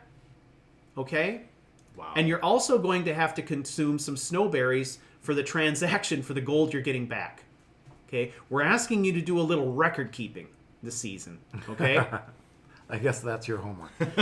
And the final rule that People we are have... saying math, Math. diabolical evil. The final rule, rule number 11, if the player chooses to upgrade, smelt, or to smelt an item of toxic metal, the required ingredient must also be consumed during the process. So, if you're going to smith up and improve some armor or a weapon, obviously you're handling it and you're required to consume whatever that ingredient is to mitigate the toxic effects during that process.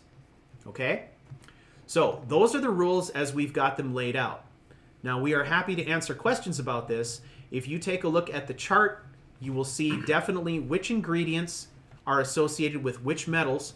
And you will also notice, if you look at those items, all of those items are also ingredients. They all have something in common, in that they are all ingredients in Restore Health potions. Huh. Okay? Health or restore health. Yep. I wouldn't They're have all. known Yep. that. Okay. Okay? Which basically means there are going to be no ill effects on you for eating those ingredients continually. But it also means that you're going to be depleting your supply of those ingredients if your intent is to make healing potions. So you have to be aware of that also. Yep. All right? So there's a cost to everything. Okay? I was just trying to keep As my a, collection of swamp fungal pods. As a DBA I used to work with once said, or has often said, there ain't no free lunch. Everything costs something.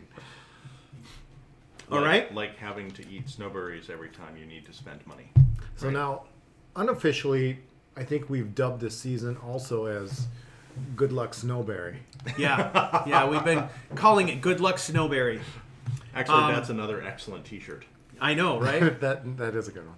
Good luck, Snowberry. That's how you gotta say it. Good luck, Good luck, Snowberry. Snowberry. All right. So yes, there's going to be some math, but I think over time you're going to get used to this. I think here's the thing. This is kind of creating sort of an interesting, almost like an underlying economy that sits down there below the normal gold and silver economy, right? It's an economy that consists of ingredients. It's going to bring some scarcity to ingredients. It's going to mean that you're going to have to go out and search for certain things. It also means that you're going to have to exercise some strategy when coming up with a way to work around this. They're already coming up with ways to come around it. Oh, sure. That's good. There are a lot of people who will try different things, including avoiding metal armor and all together. Altogether. But ultimately, you're going to have to wield a weapon, and ultimately, you're going to have to think about these things. If you decide to wear an enchanted gold necklace and a gold ring, you're going to have to be consuming snowberries every day for that. Yes, Mr. Cero. Your chitin armor is looking better and better every day. Yes. So, as Joe said, there is no free lunch. Even if you try to go completely metal-free, there still is going to be a cost. So, think about that. And, of course, it affects everyone in that even if I am a character that doesn't wear metal, I'm still going to be finding items in the world that I'm going to want to sell. Right. So, there Hoarders is... beware. Can you kill a dragon with a wooden toy sword?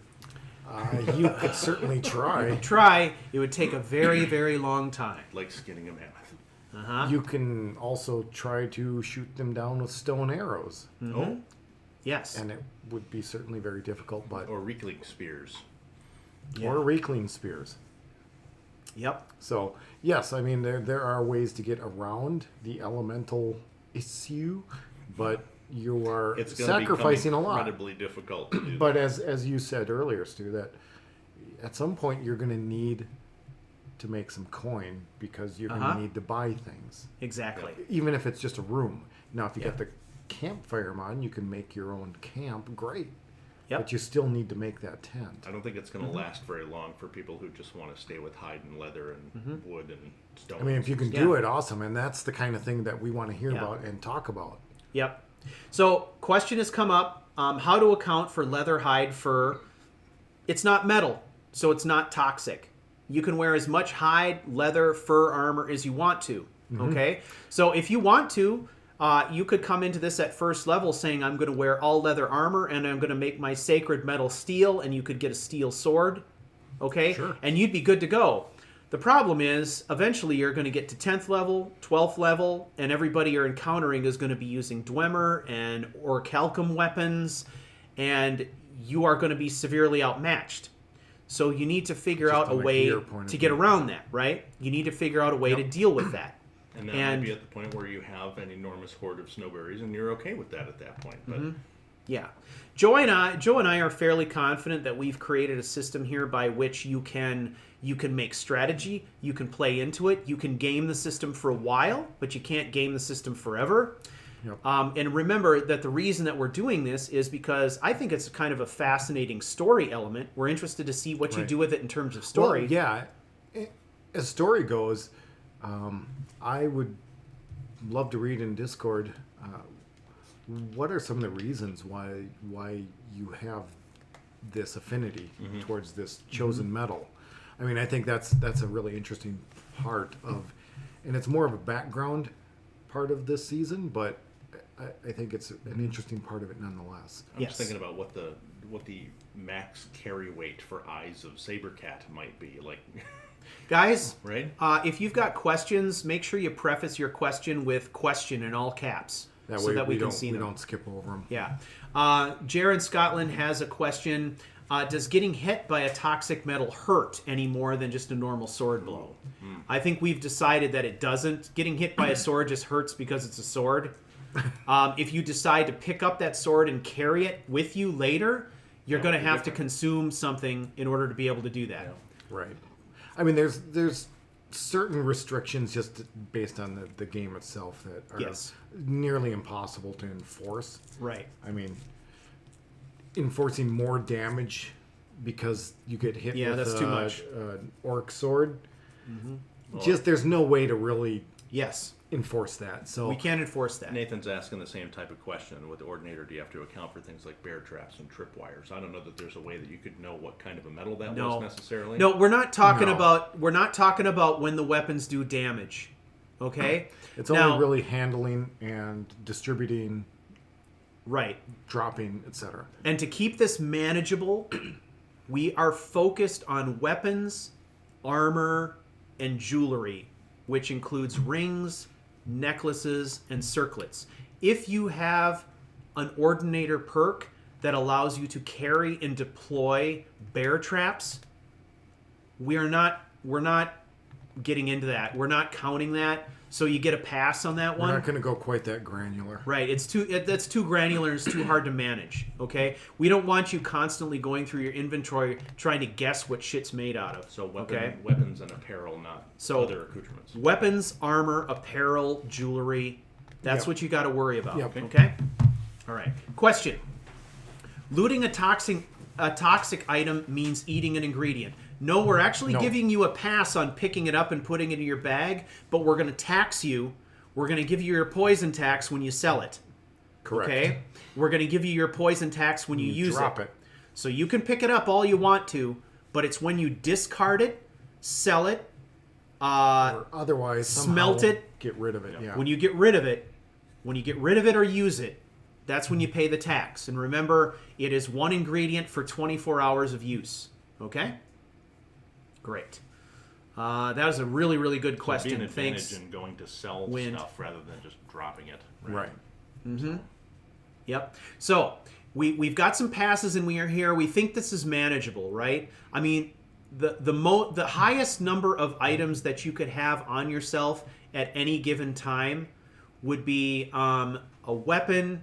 Let's see, you're going to have 4 items of armor plus a shield plus a weapon plus a necklace plus a ring. The maximum number of items you should have to manage would be 8. Okay? 9 if you're dual.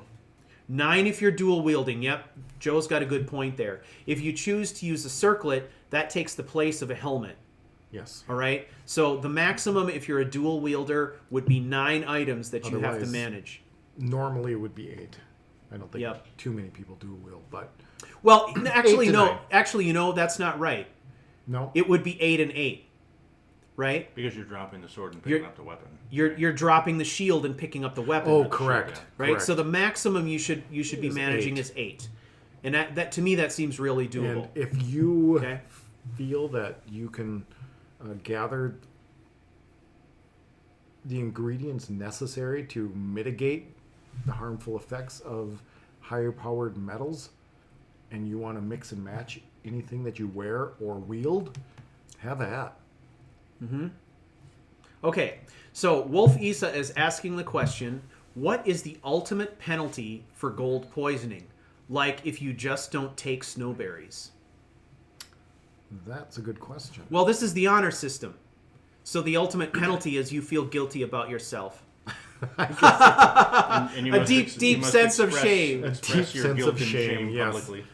No, Yes. this is a role play element, so it's up to you to manage it. There are no consequences. If you want to come up with some consequences on your own, you can do that. Yeah, we'd be curious to No, hear about no those. fast travel to the stockade at the top of the throat of the world. The penalty here is the having to manage the ingredients. The ultimate penalty is that if you don't have enough snowberries, you can't make this transaction, right? Right. That's the penalty. So this is all about honor systems. So I would say that your question is, that shouldn't be a factor, because if you're following the rules, it won't be a factor. Right. If you choose not to follow the rules and just say, I'm going to sell a whole bunch of stuff because you're frustrated, that's up to you. You can do that. That's fine. But this is just a framework, right? Okay. What if you can only sell those things and buy snowberries in order to do it? Boy. Does anybody Then sell it's- snowberries? I don't know. I don't know. I don't know if I've I ever guess I come never paid across them. attention. No. Well, if they do, it's only a sprig at a time. So Yeah, it's not many. yeah. So another question here from Strudel. What about a mod with left-hand rings, additional ring? Would that also count? I would say sure. Yeah. If you're using that mod, yes. If you're wearing 2 rings and it's made out of metal, unless you can find a ring made out of wood, Well, I think we covered that in season 1, actually. yes. Question. Is Daedric considered ebony, or does the smithing with a Daedric heart nullify the effects? Oh my gosh, these are the best questions ever. it comes down to what ingredients do you need to either create or improve it. Do you need an ebony ingot to improve a Daedric item? You do. Then yes, it counts. Yep. So Daedric is going to count as ebony. You're going to need the same ingredients when smithing that, okay? There's no counteracting. It's still a poison metal. You're just adding Daedric blood to it. If the item in question does not need a toxic metal to your character to smith it, to enhance it in any way, you're good. This is fantastic. They're already talking about Hunterborn and making their own bone rings and stuff. It's Oh, awesome. yeah. Absolutely awesome. But that And- works. That's Yeah, okay. It absolutely no, does. Hunterborn's a great mod for that kind Yeah. of stuff. Campfire's a good mod for that Yeah. kind of Finally, a stuff. use for the scrimshaw. Yeah. Use the scrimshaw. I use Scrimshaw quite a bit. I love the scrimshaw. It's fun. I mean, it's limited to a certain level, but it's really useful for a lot of Yeah. different things. Absolutely. But see, this is pushing people outside of their comfort zone. Yeah, well, this Right. is the point, right? And this is where you can start to drive role play through game mechanics. Now, this is an extreme example of that, but I have many examples of game mechanics that have driven role play for me in various playthroughs and stories that I'm telling on my YouTube channel. This is just an extreme example. So the idea here is let's go through 12 weeks of this and see what you make of it. And my guess is if you can come through this and have a really good and interesting experience, you'll be able to put into your games even minor game mechanic changes, and they will have much more impact on your game in the future. So to me, this I think should be really interesting. Okay. I don't see any more questions at the moment. So hopefully you're all following along on that page. Remember, you'll need to refer back to that page often if you have any questions. But to start with, you need to think about what is your story, who is your character, what is your strategy going to be for your sacred metal, and if you can, think about not just what you're going to pick strategically. so that you can play the game at low, mid, or high level. But think about that, how that folds into your story. Think about what that means. And also, see, now here's the personal thing with your character is that maybe your character has some kind of aversion to orichalcum, right? In all these different metals, but is okay with steel. That's your particular thing. But now also think about this, the larger macro concept of the fact that gold is also an element that is an issue for you. What does that mean? Where does that come from? Okay, so just I think the focus is the suggestion I'm making is that don't just use it purely as a game mechanic that's some drudgery that you have to go through for the purposes of Season 4. Figure out how to build it into your story and make it meaningful, and I guarantee you your playthrough will be a whole lot more rewarding if you do that. Mm-hmm. We may have to hang on to some of these questions for later podcasts, too. Yes. Okay, Nathan Hicks asks a question. Can you stack ingredient consumption? For example, if you are wielding a sword and you consume 2 of the required ingredients, are you safe for 48 hours? I'm fine with that. If you have the ingredients, sure. It's really up to you to keep track. You got to keep track, yeah. It's kind of like a buff if you drink a lot of potions or something, where it brings you above your normal limit. Is there anything in any of the mods that allows you to show what you've consumed? Stuff I've eaten? I'm not aware of that. Not that I know of. Yeah. I was just wondering because that would be kind of interesting. Other sort of stats, right? If you happen to come across, you're going past what's the inn by the Alton lift, the Night Gate. Night Gate. Yeah. If you're going past the Night Gate and you're going to go past a whole shit ton of snowberry bushes, and you gather like 1,000 of them, you want to eat them all? I guess keep track of how long that's going to take. 3 years. Woohoo! Mm-hmm. All right. It's really up to you to maintain, but sure, let them stack. The Wind asks a question. Bosmer and Green Pact. Thoughts? I don't even know what that is. Well, the Green Pact is they eat only meat. People who are Green Pactors eat only meat. They don't consume plants. They're kind of like anti-vegetarians, basically. Yes. I would say I'll leave that up to you. You got to interpret that however you think is best. So yeah, if you end up playing a Bosmer and you're determined to be a Green Pact Bosmer, well, you're in a pretty narrow niche there. So I think that gives you plenty of opportunity to be creative. I don't want to impose rules on very particular play styles. I think we're just purely focusing on the game mechanic and then letting you guys work within that box to see what kind of creative magic you can perform inside there. So I would say find your own resolution to that, and whatever your role play dictates is fine. And we're solving part of the problem by eating the replacement cheese shreds here. Right. Correct. Solve that Green Pack problem right there. Style shreds. No, that's right. Style shreds. Sorry. Style shreds. Get it right. Jeez. God. Gosh. All right. So that is basically it, folks. This is kind of your opportunity to ask questions. And I think one of the things that we'll also be curious about is how you choose to go about keeping track of what you're doing. I think over time it's going to become second nature. And I think what I like about this is it allows you to get into some interesting details that you might not normally experiment with. Like, you have to plan certain things ahead. Mm-hmm. If you know you're going to go and visit the merchants and you're going to sell some stuff, you have to know a little bit more about what you're planning to sell and what you've got to have on hand in order to do it. It brings in some interesting elements of managing your inventory and capacity, because you could put off for a very, very long time selling things because it's a pain in the butt, but eventually you're going to be encumbered and you're going to have to take some action. Mm-hmm. So that's interesting, I think. It also plays into, I think, other factors. Exploration. You're probably going to spend a lot of time exploring Skyrim in ways that maybe you haven't before, searching out ingredients, traveling to specific regions of the province because you know that they're rich in particular ingredients you really want. I think it plays into the whole concept we Right. talk about of traveling with intent. All right? Right. So I think that's pretty fascinating.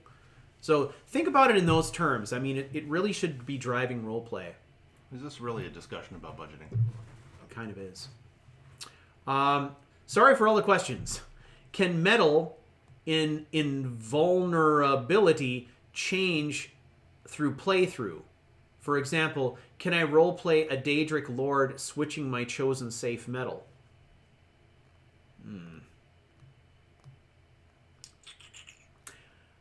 I would say that's a roleplay consideration, but when you're doing that, please take into consideration the spirit of the exercise.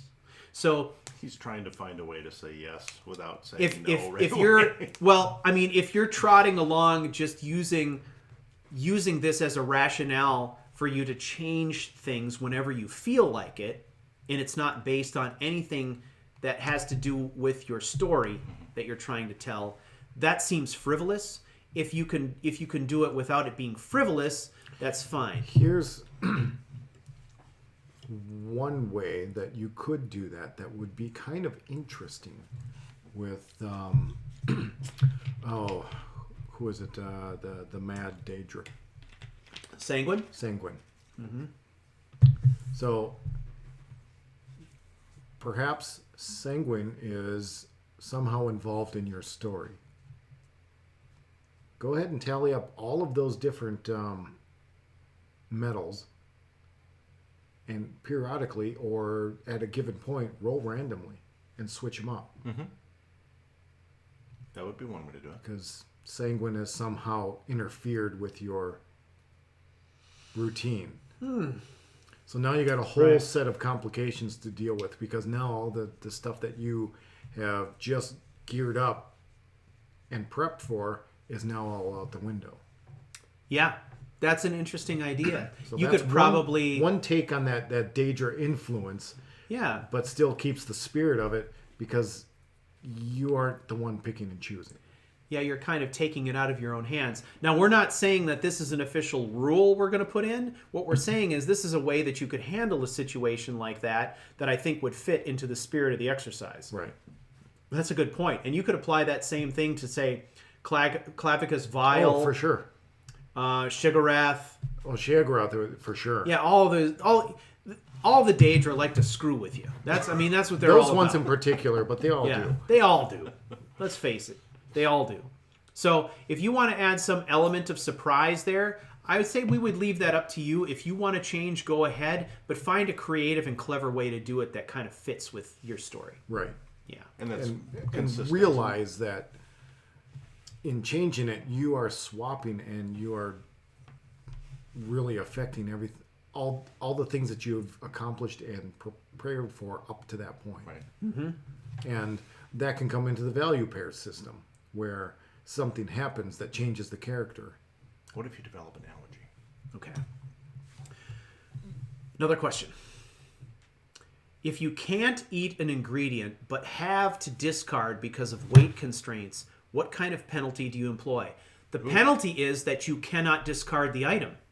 And you have to walk slow. You are flat out encumbered, and you have to find something else to get rid of. You got to dump food, you got to dump potions, whatever. If you don't have the ingredient, you cannot discard the item. Everyone is cursing you right now. So you will be that's the penalty. Insta-death. That's the penalty. You are encumbered. So you got to find something else to get rid Which of. means But in theory- you need to loot with intent. Loot with Yeah. Yeah. With You intent. would think that in general you would be less likely to be encumbered with this mechanic than you otherwise might be, because you're Chances not are going... you're going to be encumbered with ingredients. Right, and that's what I mean. You might be encumbered with ingredients, but you're not going to be encumbered with, a lot of iron swords, Items. right? Right. So, Right. which Yeah. add up fairly quickly. Yeah. But that was my Yeah. question about And saber ingredients- eyes, right? Yeah. Can sneak up on you really quick. I don't know how many times I've unloaded all my ingredients, and all of a sudden I'm like a quarter of the weight. I'm like, really? think I mentioned this to you in last season, that I found out how quickly you can do that because I ate a lot of my ingredients and was really, really sick for a long time, because if you just start eating everything at random, you're like, oh, look, I can... Yeah. At low level, you can kill yourself. Yeah. Yes. You have learned what this means. I've done that. Okay, we have more questions. Okay, if you are doing a straight trade of inventory items to a vendor for other items, do you also count the gold value for snowberries, or maybe 1 snowberry per item? So the tax, let's figure this out. It's a good question. Mm-hmm. It's a good question. So you are basically going to be you're going to be paying a gold tax on the value of whatever it is that you make, on the value of the trade. Okay? So that's what we're saying here. So if you want to purchase a $200 septum steel sword, and you're making up part of that cost by selling a 50 septum iron sword, all right, you are still purchasing an item worth 200 septums. Mm-hmm. So what we're talking about here is the purchase price, okay? It's too difficult to track how many septums are trading hands. It's going to be based on the amount you are paying for the purchase straight up, whether it's gold or in trade or whatever it is. That is the amount you're going to pay the tax on. Okay? So in that particular example, even though you're gaining 50 septums in trade for the iron sword, ultimately what you're doing is you're making a 200 septum transaction. So you're going to have to eat 4 snowberries in order to complete that transaction. Yeah. Okay? Let's do it that way to keep it simple. I don't want to get into lots of minutia that is going to discourage people from shopping. Okay? We need to keep it as simple as we can. And we're not going to be coming back and asking how many snowberries you ate and how many septums you traded. Right.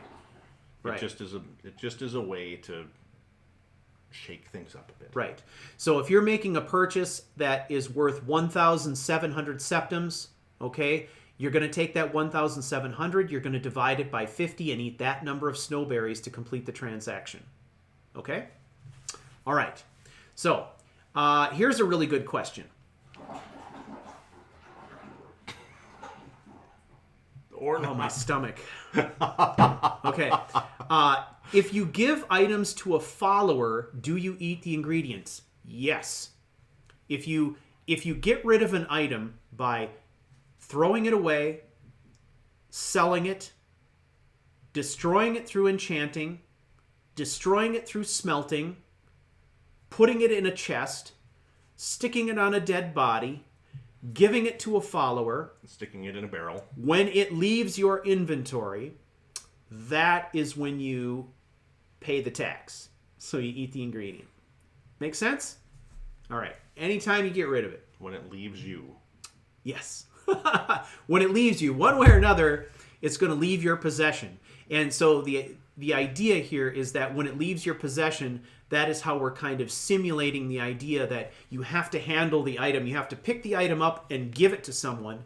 And it's the act of picking up that toxic item and handing it off to someone else, or smelting it or selling it, that you're paying the tax on. What happens if I am arrested doing something I wasn't supposed to, and all of those stolen items are taken from me by a guard?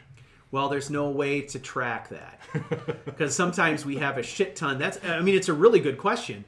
Sometimes very rarely are we keeping close track of the items in our inventory that are stolen. Right. So I guess you get a free pass on that. Or you just eat the rest of the snowberries for your stupidity, right? Yeah. So, question. Will arrows count towards the toxic metal applications? If steel is toxic to you, do you have to take a hit for every arrow shot?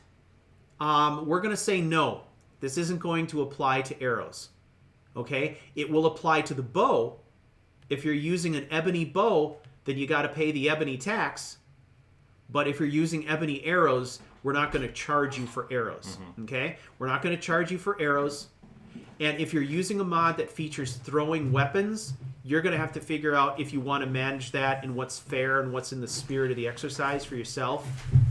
So, No penalty for shooting arrows. yeah, with ranged weapons, you're paying the tax on the bow, but not the arrows. That's what we've decided, Joe. That sounds right. Okay. Bow tax. Bow tax. Okay? Bow tax. Don't frown.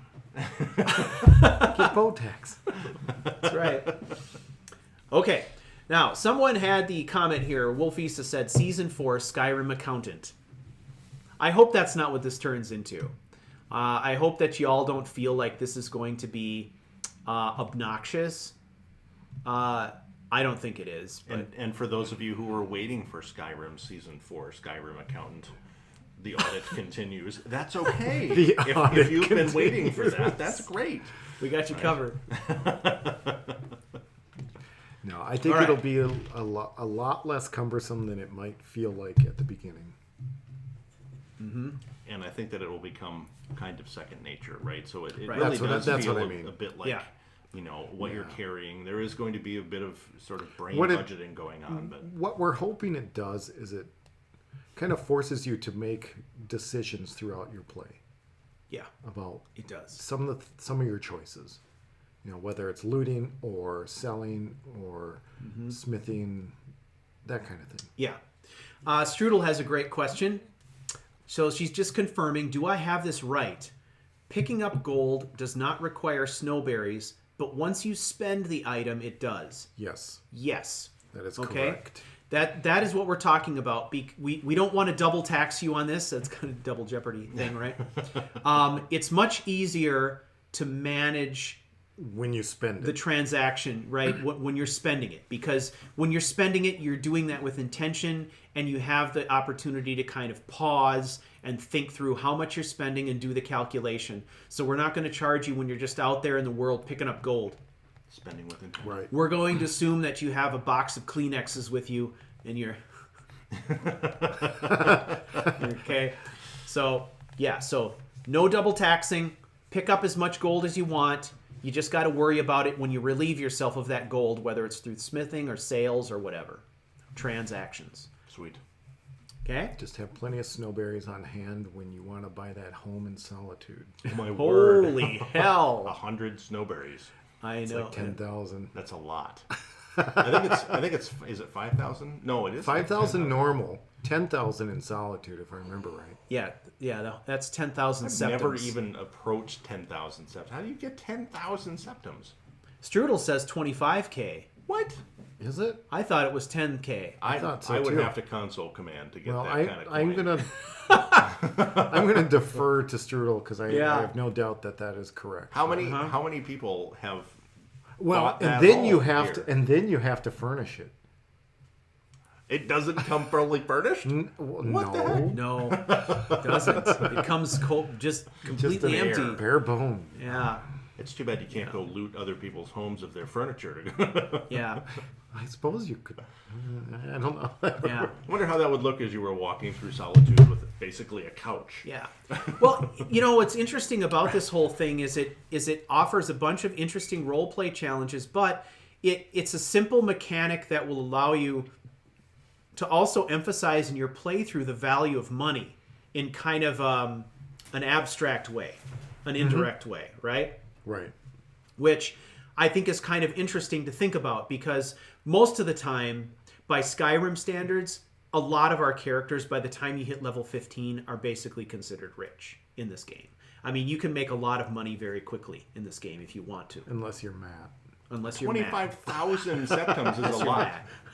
That's a lot Of course, of Matt likes yeah. to battle people in his skivvies. in a so- loincloth. Yeah. I'm not the only one who talked about emotionally naked Nord. Somebody else here was talking about it. Probably Strudel. Matthew Kelly, Septimus Prime. Septimus Prime. Septimless Prime. Septimless prime. You can only chop wood for so long. right? That's fantastic. Yeah. Septimless Prime. Yeah. So Actually, that's my next T-shirt. Perfect. Septimless Prime. Septimless I love Prime. that. Okay, so I hope everyone is clear on this. Now, the other thing that, you know, I'm assuming that well into this season, people are going to still have questions about this. And that's what Discord is for. That's what this document is for. Yes. Okay, if you find someone on Discord who wants to get involved, point them to this document so that they can understand the rules. We will also endeavor to answer as many questions as we can in this podcast and on Discord, if at all possible.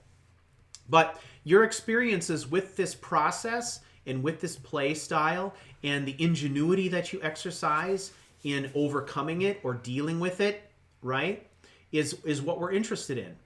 And any discussions you have about your role play experiences, about game mechanics, mods, and things that you've added on to this, these are all the kinds of things that we want to hear about in your submissions for Season 4. And these are the things that we want to really, really dig into in our discussions. And I'm super excited about what kind of stuff this could generate. See, now,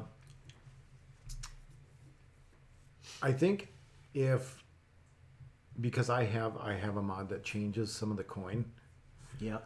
If it's transactional, I think it counts on the snowberry side of the world. So I have a mod, and I'm sure others will or do too, that changes some of the coinage that you find either into septums, heralds, or dumox, and they all smelt into different things, whether it's gold, silver, or ebony. Mm-hmm. For simplicity, just treat them all the same. Treat them as if they were all gold.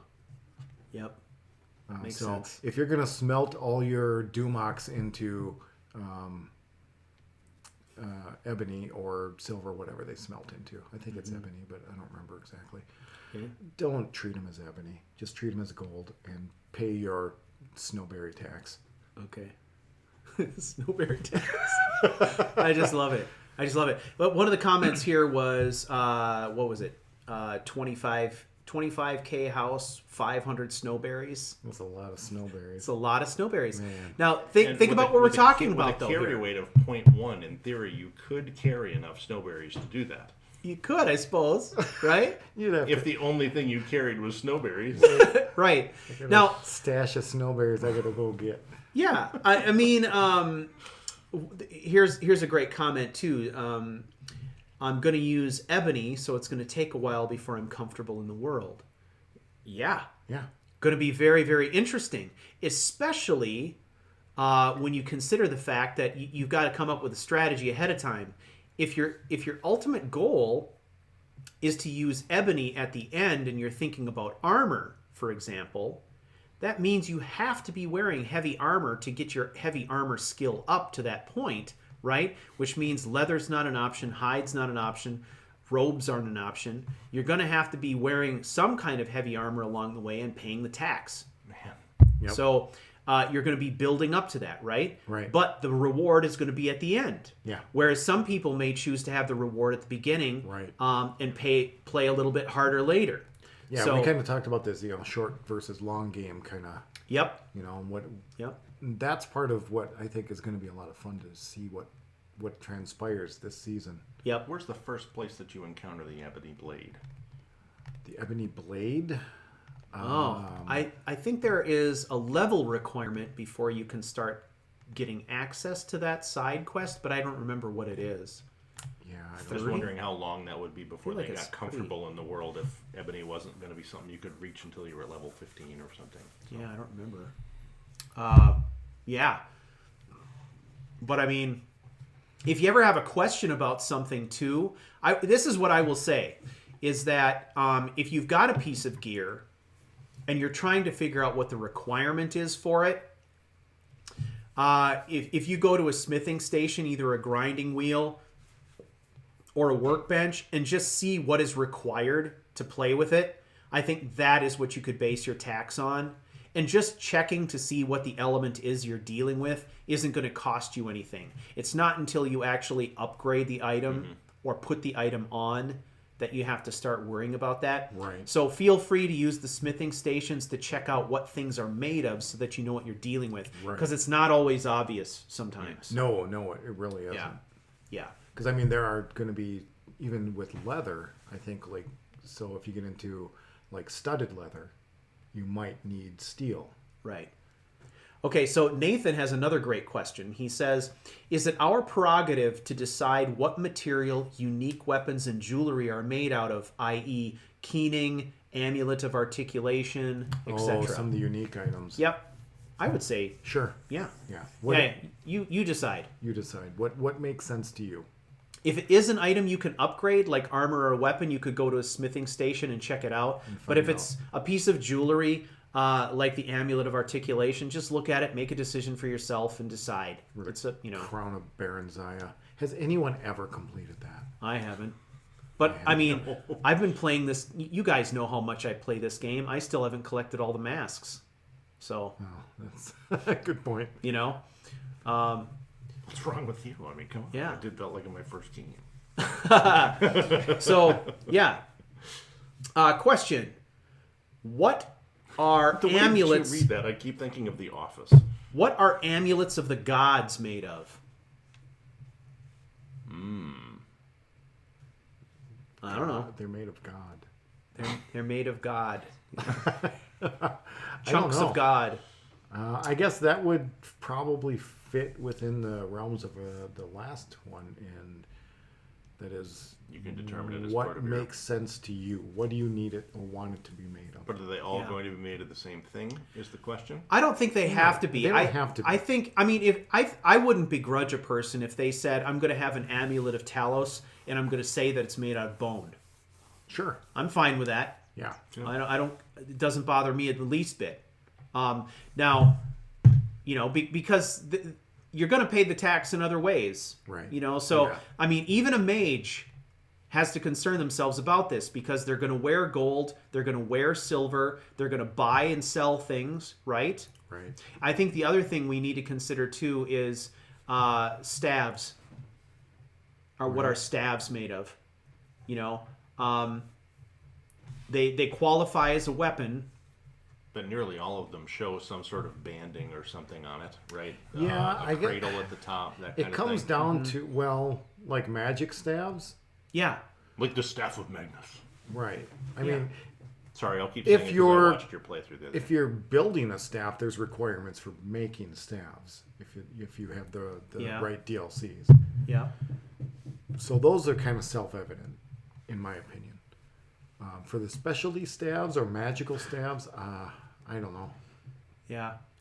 I don't know. I use your judgment. I mean, this is the way that I would handle it. If you look at a staff from the restoration tree, it looks like a wooden pole with an orb at the top. I would look at that and I'd say wood. If I'm looking at a destruction staff, it looks very much like it's made out of metal to me, and I would say metal. Right. And I would choose one. Like the staves that the dragon priests carry. Yeah.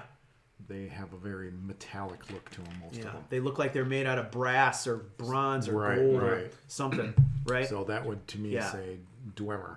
Right. But yeah, I leave that. I don't know. I don't think we need to get into quite. No. I don't want us to dictate to that level. Yeah, you got to decide. So the goal is judgment call on staves, judgment call on amulets from gods, okay?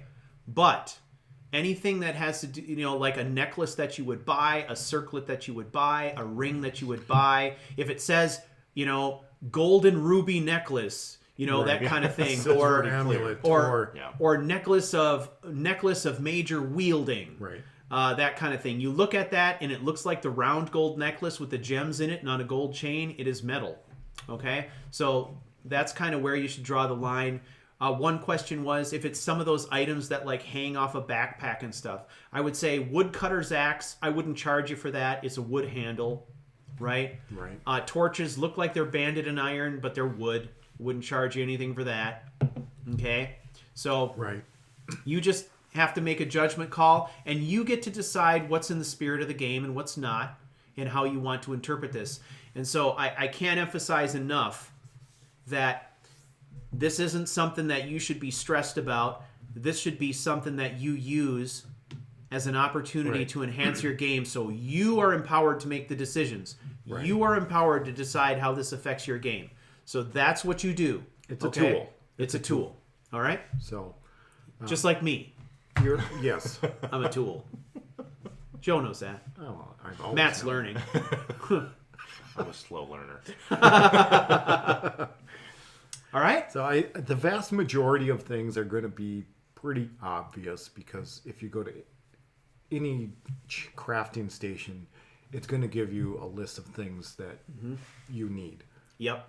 To either create it or improve it, whether that's magical or not. So that's going to be the like I say, the vast majority of things. For those things that might kind of flit in between, that's I guess your call.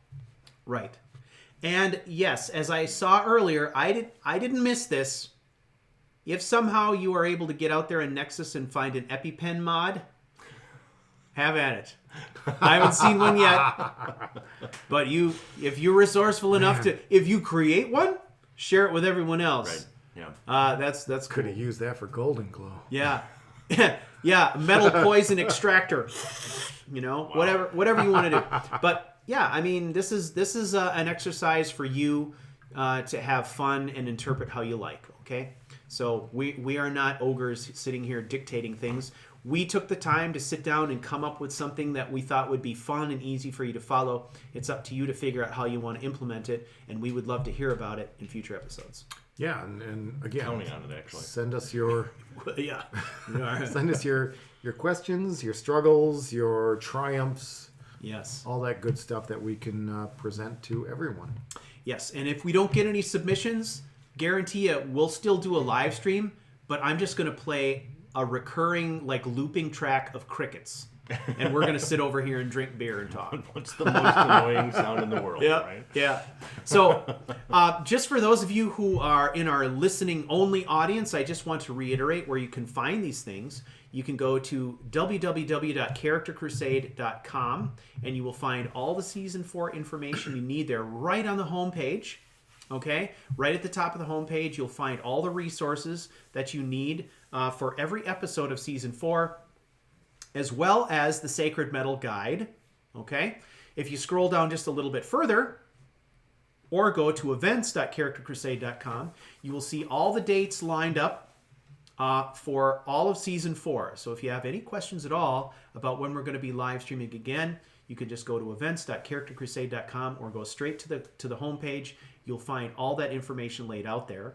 And then if you want to get to the submission form, plus see just an abbreviated statement of the available rules and a link to the Sacred Metals Guide, you can go to unbound.charactercrusade.com, and that's where you're going to find the submission form and all those other resources. What's the super secret special word for this season's entry?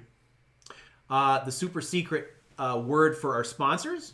Yeah, I think it's good for us to mention that we, again, for Season 4, it's unbelievable. Lost Barrel Brewing keeps supporting us. Coming through again and again. Coming through again and again. All right? So, if you want to go to lostbarrow.charactercrusade.com and submit the promo code DEADBEVERAGE, you will be entered into a drawing to win a t-shirt, a Draugr Lager t-shirt from our shop. And if you submit any questions throughout the season, you will also be entered into a drawing. So we are going to be giving away 2 free t-shirts at the end of Season 4, just like we did in Season 3. And if you get one of these t-shirts, we definitely expect to see a picture on Discord. Just saying. Just saying. Sweet. All right. Anything else, fellas? Did we cover it all? Man, I think so. That's a lot of coverage. All right. So, thank you all for your time and attention. We're looking forward to seeing what you come up with in Season 4, and we will see you in 2 weeks for Episode 2 we are of looking Unbound. forward to your experiences. All right. We'll see ya. Bye. Okay. So, what time we got here? 8:15, I think. It's 8:15. I think what we're going to do, ladies and gentlemen, is we can afford to stick around and answer a few more questions for a little bit here. We don't have to take off right away. That wraps it up for the recording of the podcast. But if you've got more questions, feel free to shoot. If you've got ideas, thoughts, we're going to stay online here for a little while and chat with you. Does that sound okay, guys? No, that sounds You're great. all right with that? All right. I'm going to take a little bit of a break, and I'll be back in a second. Sure. And I need to go and return a phone call real quick. So Go for you either on your own or we can turn up some tunes. Yeah, let's turn up some tunes. We'll take a little break. I guess it's just me. So let's talk about Decade.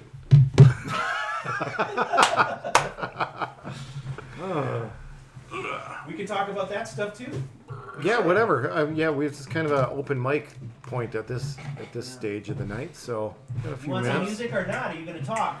Nah, you could throw a little bit on. I mean, it doesn't have to be quite as loud as it might normally. I can't really see chat from here.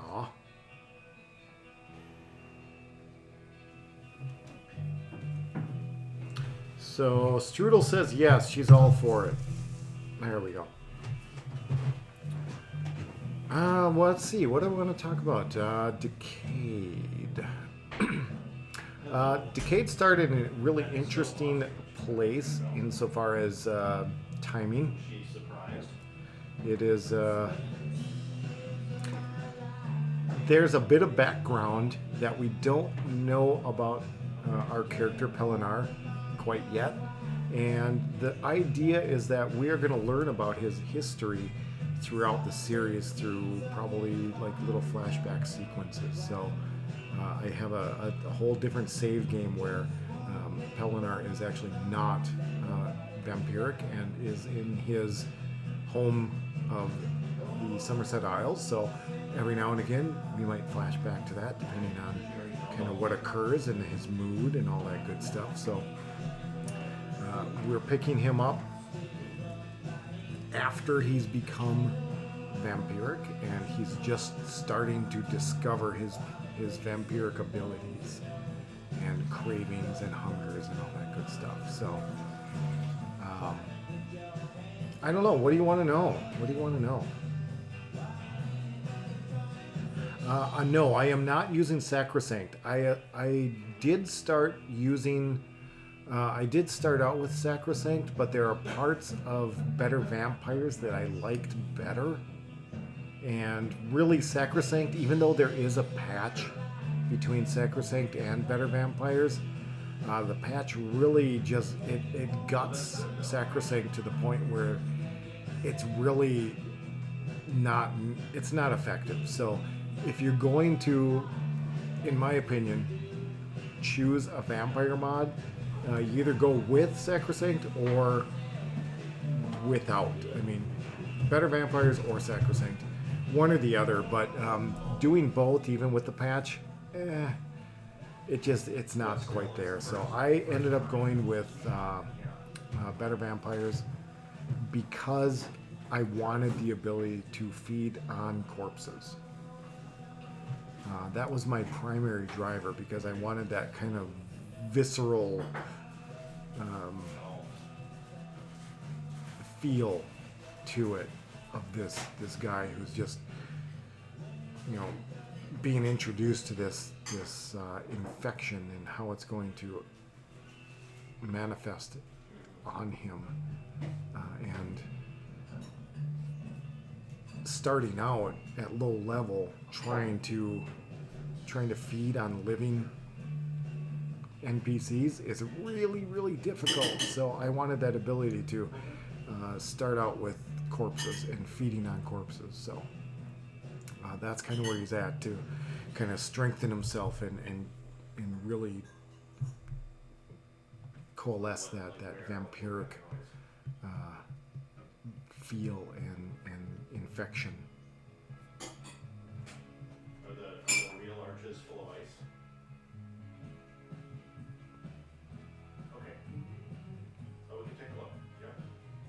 Yeah. There could be. I wanted to, and the question was, is there a lot of Dominion political intrigue ahead? Possibly. There are. So the character is obviously he's an Altmer Thalmor, as it suggests in the title, Thalmor Knight, That's kind of where his roots are. So it's possible that there could be a little bit of political intrigue in that realm. What I really wanted to do was create a character of a faction that most people really despise. And most people really despise the Thalmor. So I wanted to try to create a character that might maybe present that in a little bit different light. More from the flip side of that perspective. So we will be getting pieces of that other viewpoint throughout the series.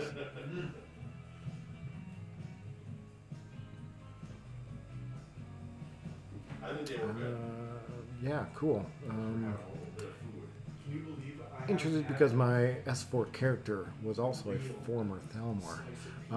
Yeah, I think that Thalmor faction has a lot of interesting nuggets to it, and I am certainly by no means an expert on lore for anything. But it's fun to take pieces of it and then just kind of run with it. So that's kind of what I do. So there's going to be aspects where I'm going to totally miss pieces of the lore because it's just I'm not going to subject myself to countless hours of Reddit posts and this and that. It's just like I just want to take the concept and the feel and the vibe, and I just want to go with it. So that's what I plan on doing. But that being said, there are definitely pieces of lore aspects, regardless of what faction, race, whatever you play, that you can kind of latch onto. And so that's kind of what I plan on doing with this character, is finding out some of those interesting nuggets of the Thalmor Dominion lore, because we're in the third Dominion, right? So what happened in the first and the second? When will the fourth one come? That kind of thing. So as for me, what I need to do is educate myself a little bit more on the Dominion aspects and what differentiates them and what creates those different breakpoints. Let's see, there's another question. Okay, I know the quest aspect is from Imperius, but what is behind Pelinor's fascination with butterflies? To be revealed. But yes, that does come from Imperius races. That is a fun little nugget that I, to be quite honest, didn't really expect a whole lot, so I'm going to kind of run with that. So let's find out where that goes, because I think it could be a lot of fun. And remember, in this first episode, what I really wanted to do was kind of present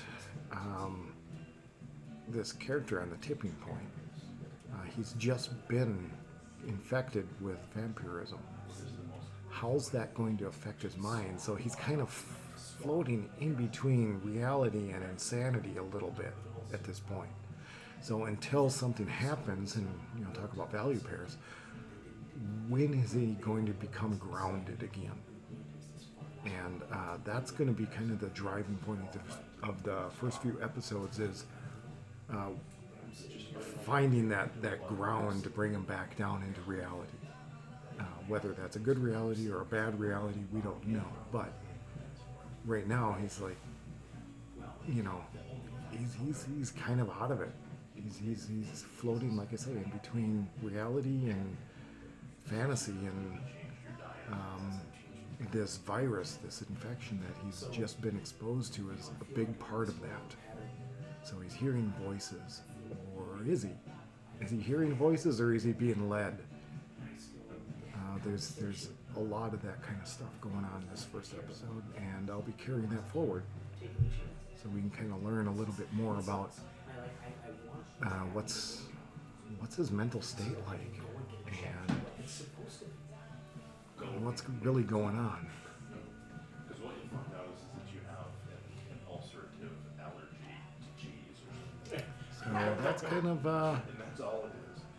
without getting too far into the weeds, too far into the storyline. That's kind of where we're starting out. We're starting out with a very stoic, solid character who's suffering from disease, and it's starting to wear on him.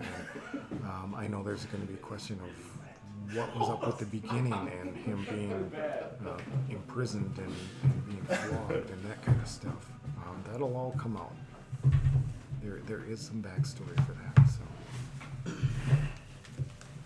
stay tuned. Stay the tuned. Stay the tuned. All right. All right. Ha! Already got a copyright strike on this stream, and it's not even done yet. That's too funny. Background. I thought it was because of Jabberjaw. Well, probably. That's probably the culprit right there. I'm going to have to cut that whole segment out. I can't help but handle this. Yeah, it's definitely worth handling. The Allahs, they don't like anybody stepping on their copyrights. You be using my tune. Well, actually, those guys probably don't give a shit about it. It's probably their record label that does. Well, yeah, that's I'm sure really that it's, where it comes down I'm to. sure that it's Google's algorithm. Yeah, There's no person 90% of the strikes are not because the artists have an issue. It's because their labels want to make that money. We understood that you were just randomly strumming that guitar in the background, but it sounded like it can't get no satisfaction. So, strike for you. It's only the most simple 3-chorded song ever, so we're giving you a copyright strike for every song ever written by the Monkees. Right? Oh, too funny. Or nearly every country song ever written, right? So, I can't read any questions. Are there any more questions? Not at the moment. A couple Questioning could. why we're at. How does Joe keep his hair so silky? How does he keep his hair? It's- Yeah, how does he keep his hair? I'm kind of... I don't know how to answer just that. good genes when it comes to the Genetics, I hair. suppose. It's all about genetics. Yeah. In theory, I could grow my hair just fine. It just wouldn't be from here. Hair. It just Once. wouldn't be hair. Like Charlie Brown. One Which I still love that his father was a barber. a barber, right? One little. Oh, the odds. Yeah. So, no, a couple good questions. I'm really Good. tiny Decade here. coming up. So Awesome. yeah. When's the next video? What are you thinking as far as the trajectory? Whenever it gets done. Perfect. So a lot of the same as last series. It might come in fits and spurts. It really depends on recording conditions. We were chatting about that earlier. Sometimes the recording conditions aren't optimal. My studio isn't exactly soundproofed and all that. So, if someone wants to watch TV, then I'm kind of screwed. Mm-hmm. I mean, I can record the video footage, but putting the audio piece next to it can be a little challenging sometimes. How do we work in the noise of the dishes dropping on the floor above me? Right. It's got to be a way. I mean, well, yeah, and as I was talking to you earlier, it's I still pick up the fan noise from the new machine, but it's a constant fan noise, so it's easy to scrub out. Oh yeah. So it's that's consistent. Whereas the laptop, when it started to get warm, man, that thing would just scream, and those transitions are Do impossible. you need a quieter fan? Well, no, well, probably. What size Well, fan? the problem with the new rig, as far as noise goes, is that the way the case is built, it has this funky pseudo fan in front, so it looks cool, but it's not a fan. It's just a prop. Okay. So that when you actually put the fan behind it, now you got the fan moving the prop. So Okay. there's other than removing it physically from the case. But like I said, that's really not too big of an issue because it's constant because the machine stays super cool because it's got this huge, I don't even know how Intake big fan it is on the side. On the side. It's plenty cool, so it's not going to overheat on me. I'm not afraid of that at all. How far away from where you are is Oh, the power? it's under the desk, but I have to have it a little bit forward, just because the layout of underneath works. But it's actually the problem that I just realized that I'm going to have is my keyboard, because when I have the mic on the boom and I swing that thing over so I can do dialogue at the same time I'm playing, I'm hitting my WASD key, and it's a lot more mechanical than my last keyboard. So I'm here, and then That'll do it. I hit these clicks when I'm trying to clean up the audio at the end. And And I are can you get using most a of mic them, like but this, or are you using a it's- gaming headset no, with a mic? it's this. I Okay. use this, and it's on a boom arm. I was just wondering if like a gaming headset will give you closer proximity without having to worry Probably, about but the I don't. direction. Yeah, I'm not gonna go and get a gaming headset just for that.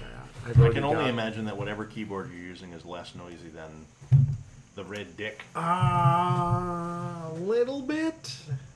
It's still pretty mechanical, so Clicky. it's pretty clicky. All right. So, but it's overall, it's still way better. See, that's where I think that a lot of the professional gamers don't worry about having noisy keyboards, but game streamers, you really do have to be mindful of that, right? Because Or you it become can be disruptive. mindful of it. Yeah, Right, It yeah. can be. Because So- there's no editing out keyboard noise. It's really difficult. It's really difficult. So that's something I'll have to keep in mind. But, What are you chortling about? Wolfisa. She says, I just realized I'm going to have to spend money to get snowberries and then take the berries because I spent the money. I'm now suddenly regretting choosing to base my playthrough on Ravengate a little. That's a mod.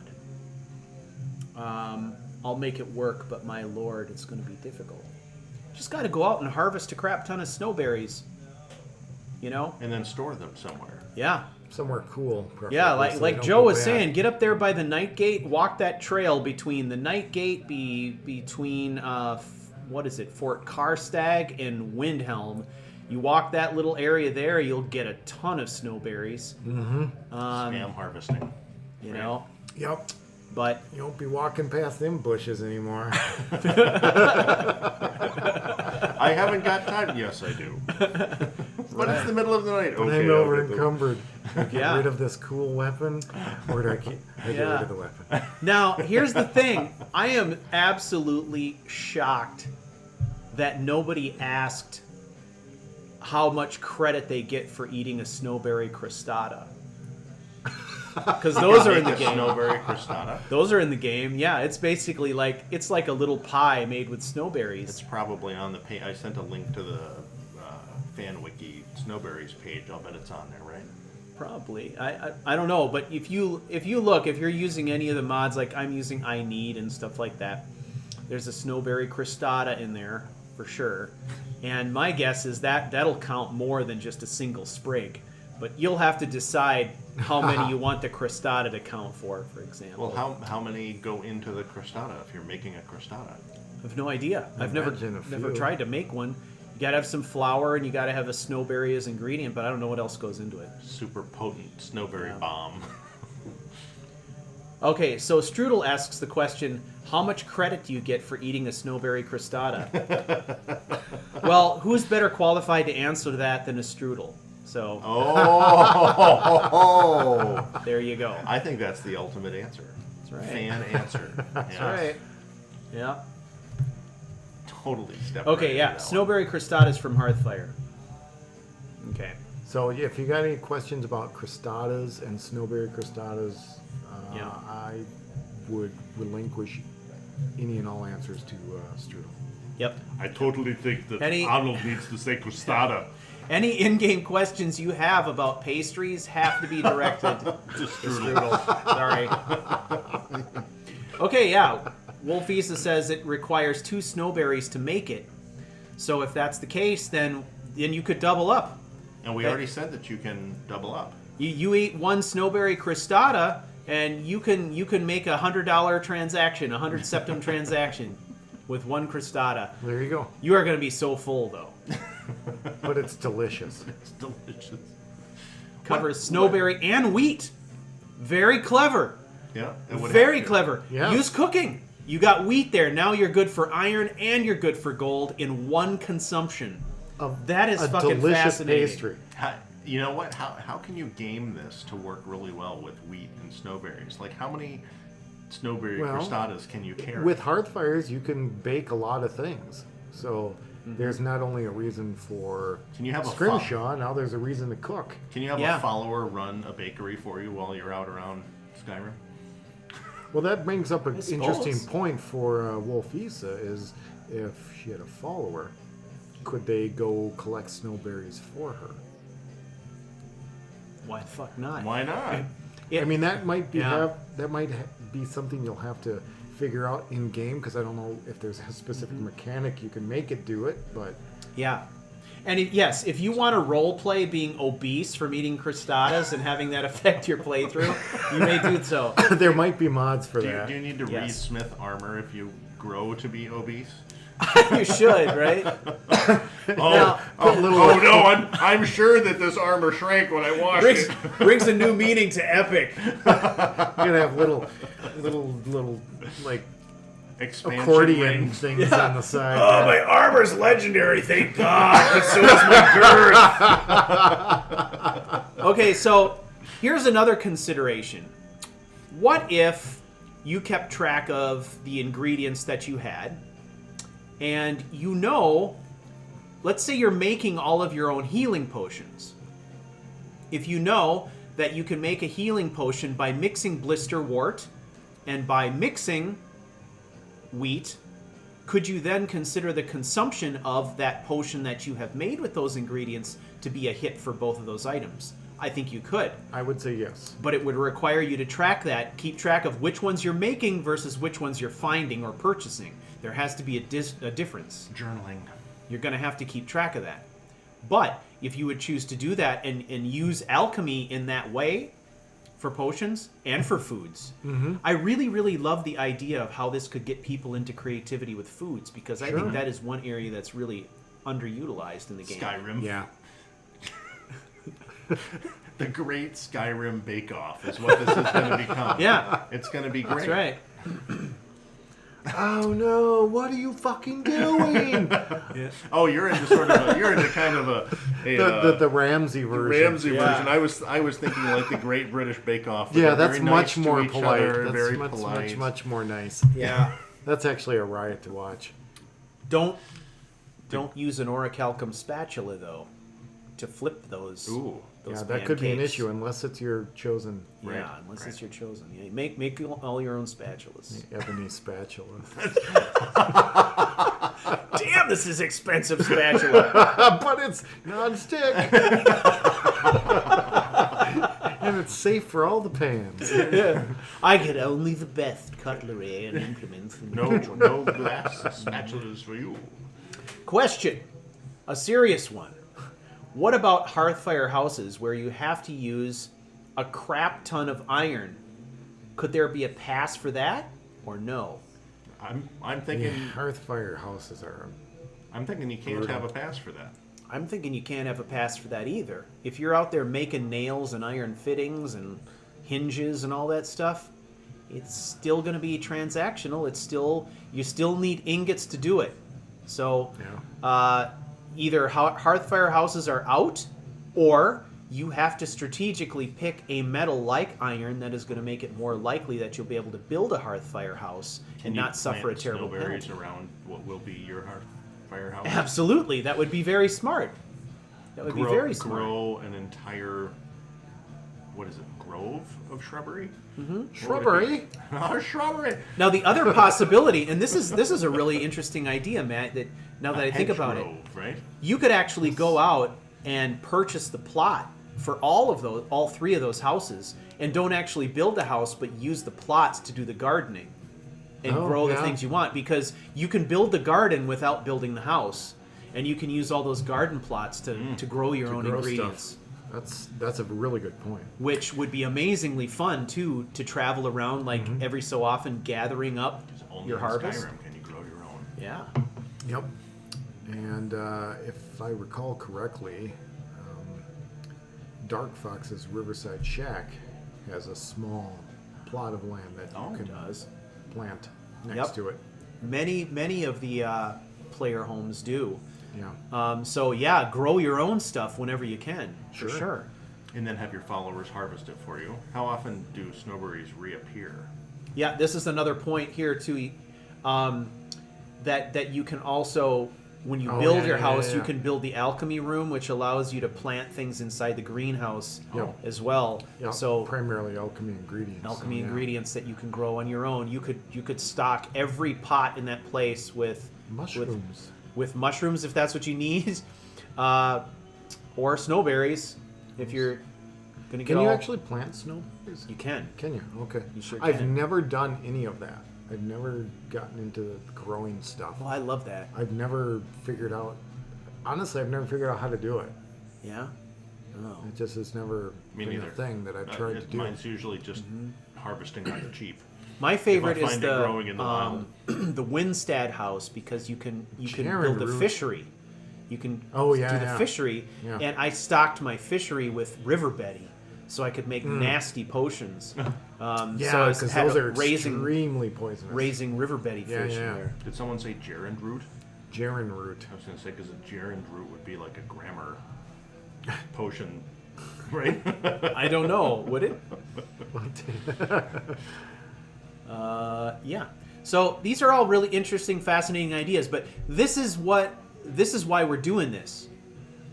This is why we're talking about game mechanics, because this little discussion that we're having right here, I think, is fascinating, and it drives a different play style. Now suddenly you could envision a situation where you could find a way to string together all the side quests necessary to purchase all the properties in Hearthfire, build all the gardens, grow all of your own shit. Just like build out the house just enough so you can set up the greenhouses, and just keep planting your own stuff. And when we see you in 2022 and you've done all that. Yeah. So does Riften Hearthfires, is there a Hearthfires home down in that area? No, No, okay. there is not. So I'm just kind of getting back to Wolfie's point, where she's kind of stationed in that area. Yeah, Maybe look out for a mod that it does. has a player home that has the option where you could plant your own snowberries. Yep. So, very good point. Exactly. Or you could just be the greatest wheat thief in the history of Skyrim. Just travel Skyrim stealing wheat by night.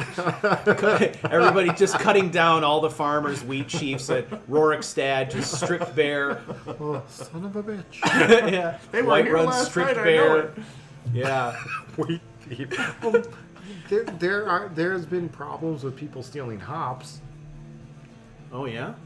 Yeah, But see, there's because another t-shirt. Hops are Wheat thief.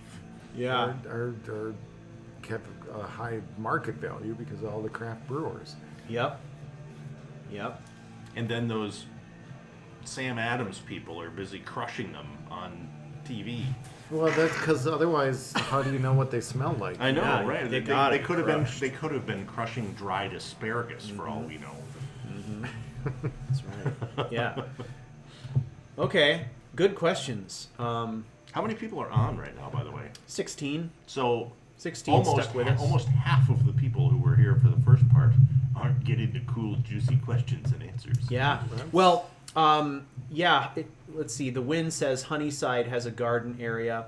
I know that if there are several of the vanilla houses that also have like potted plants inside sure. them that you can harvest from, Sure. and I know Proud Spire does. Get creative. Could never afford that. You need 500 snowberries just to get in it, but it's got potted snowberry plants inside it. So. So I was actually playing Skyrim last night. For the first time in a long time, I saw a honey nut treat on a plate. Uh-huh. I'm always surprised that they're like this big. Oh, Doesn't it seem? the Nords because like their honey nut. I'm just saying that they seem ginormous. It seems like a treat would be like fun sized, right? Yeah. Like I always think about. Treat. Right? That's a big fucking treat. Right? It's what you want for fun size. The size of a turkey leg. But I was just really surprised because I forgot that they were so humongous. Well, maybe the plate is just small. Then the Could be. plate is small, and the table's small, and the Nords are small, and Everyone's so small. I just wanted a honey nut treat, and it took is two so people funny. to carry it. The Nords like their honey nut treats. Apparently. Yeah. Well, I mean, I guess we should. The fact that this isn't, like the podcast is over for the night, and we're already, I guess, generating this interesting conversation about the concept, I think says to me that we're going to have some really stimulating conversation throughout season 4. It's promising, as for sure. as people really dig into this and start to consider how they could use it. Cool.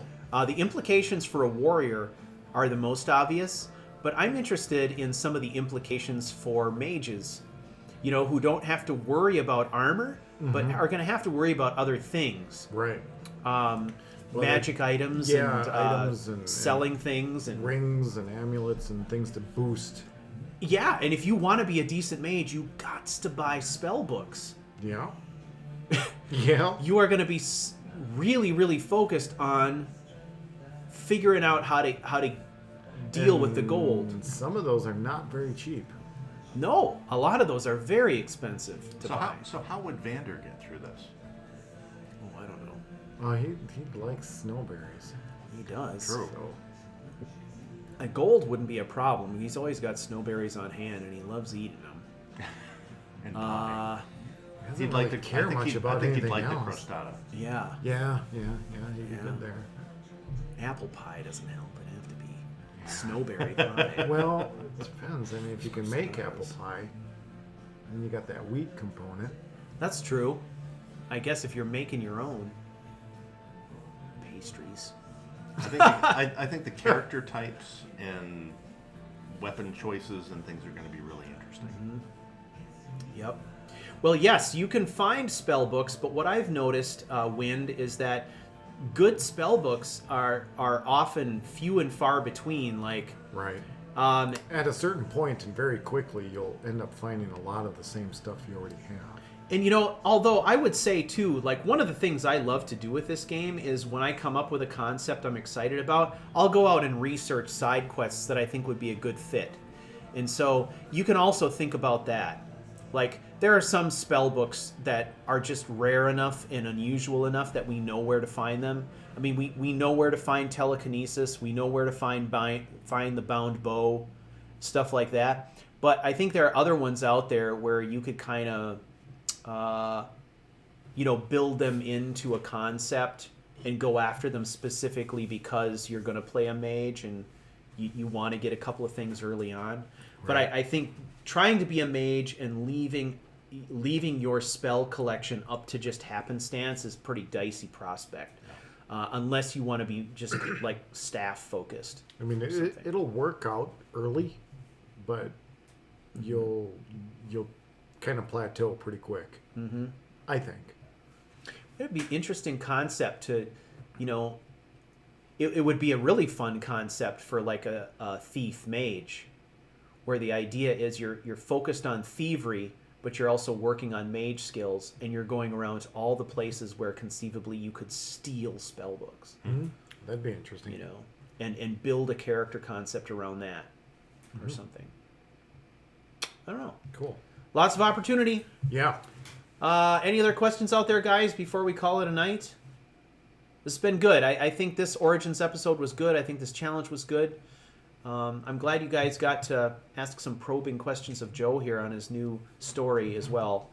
I'm excited to see where this is going to go. Yeah, me too. It's a good start. It's so cool to see all the upgrades. The upgrades in production, the upgrades in video quality, and like the game stuff. I mean, it's pretty cool. Yeah, I've got a lot more tools in the box to Yeah. work with, and it's and the experience. Yeah. So it should shake out and be a lot of fun, I think. Yep, no doubt.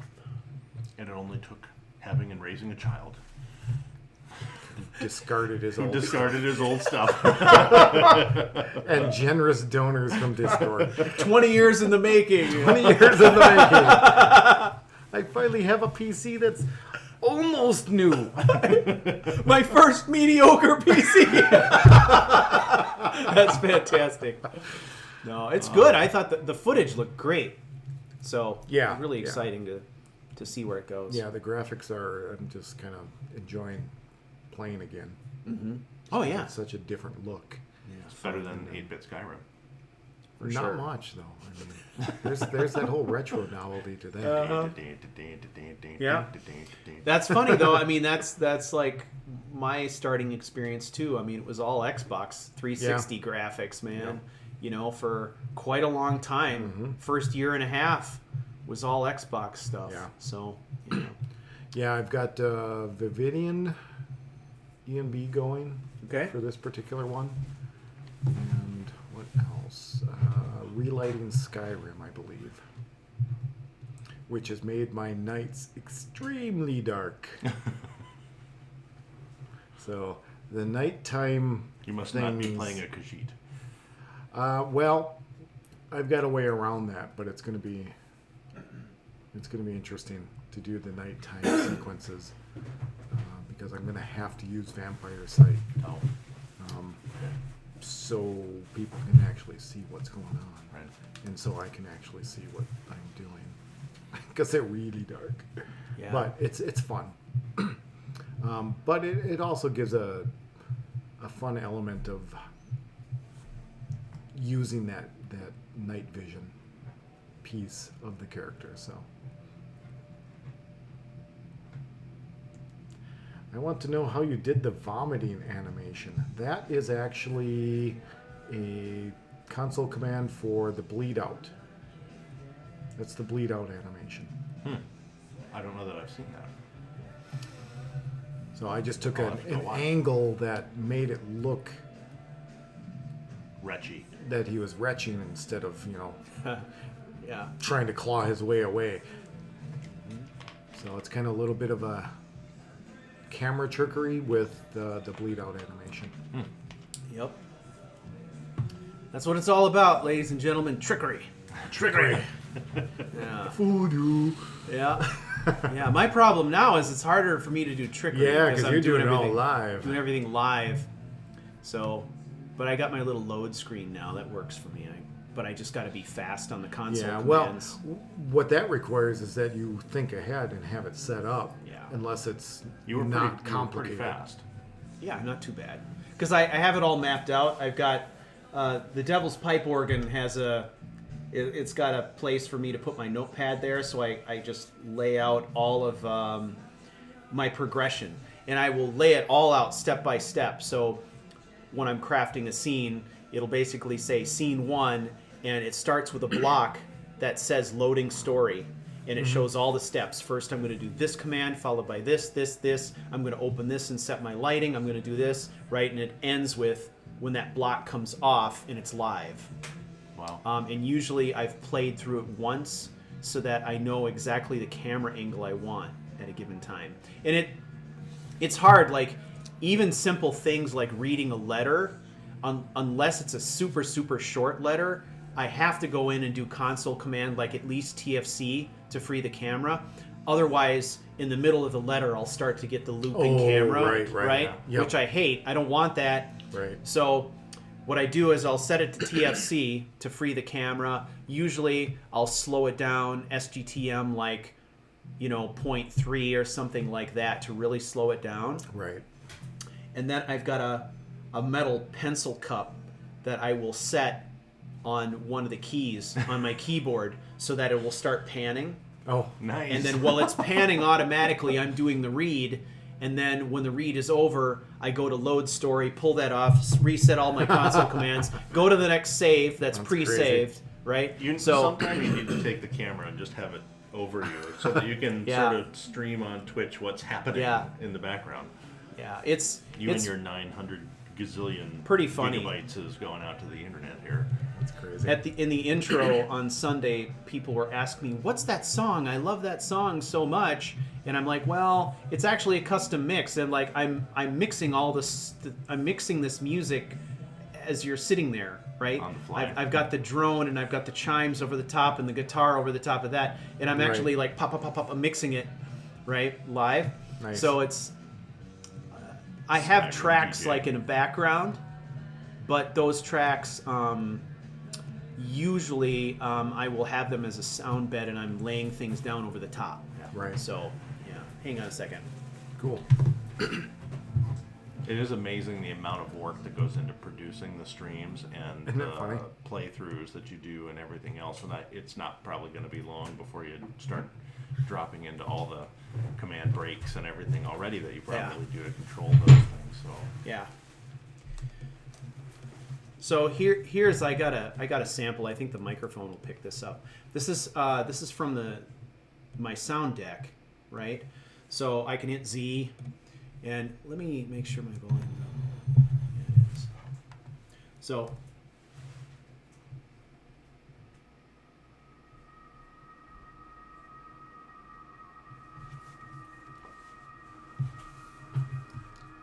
Okay, so it's playing a drone. And I've got this drone set so that it'll loop. And this drone is approximately 2 minutes long, right? So then I'll come in with an overlay on top of that. I hit S, and that launches my wind chimes.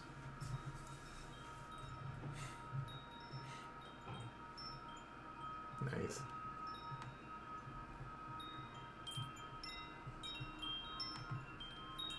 And I can adjust the volume on all these independently. Let the drone come in. Hopefully they can hear that.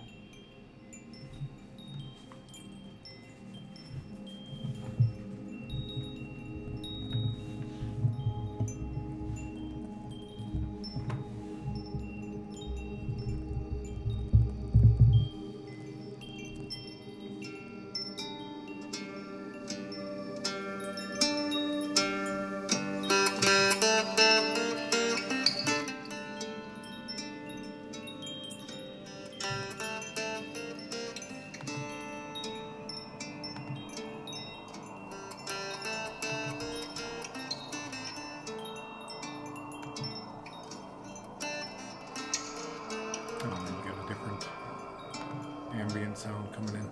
Yep.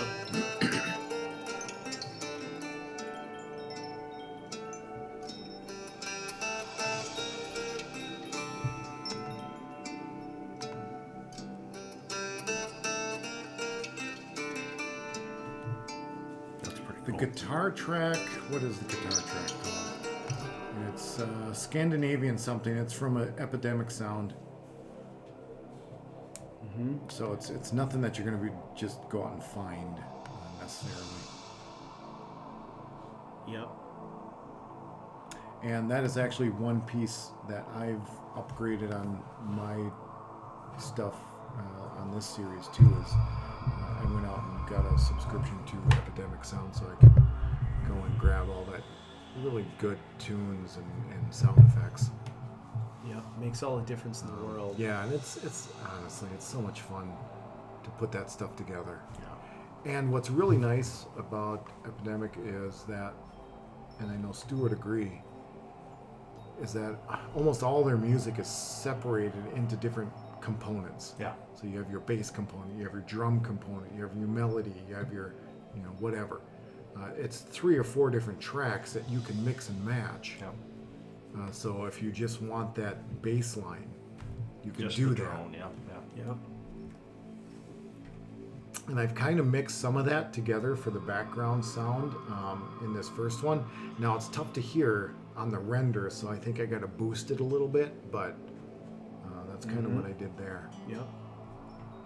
I only took elements of the full song. And I think that's basically what you're doing here, Yep. is just taking individual elements from various songs and then Well, some of building these, yeah, these are all completely unrelated pieces that I'm mixing together, and what I did is I've got 3 pieces here, like in the drones. I know that this is a drone, an ambient drone in the key of A. Right. And then I've got another one in the key of C. And in between them, I put an ambient drone that drones from A and transitions to C. So I can, if I send them all together in the right order, it makes a nice transition. Natural. And then I can listen to the guitar track over the top and say, does it fit? Right. It's nice because some of it is a little bit discordant, which is pretty cool too. Well, yeah, depending on the feel and the mood you're going for.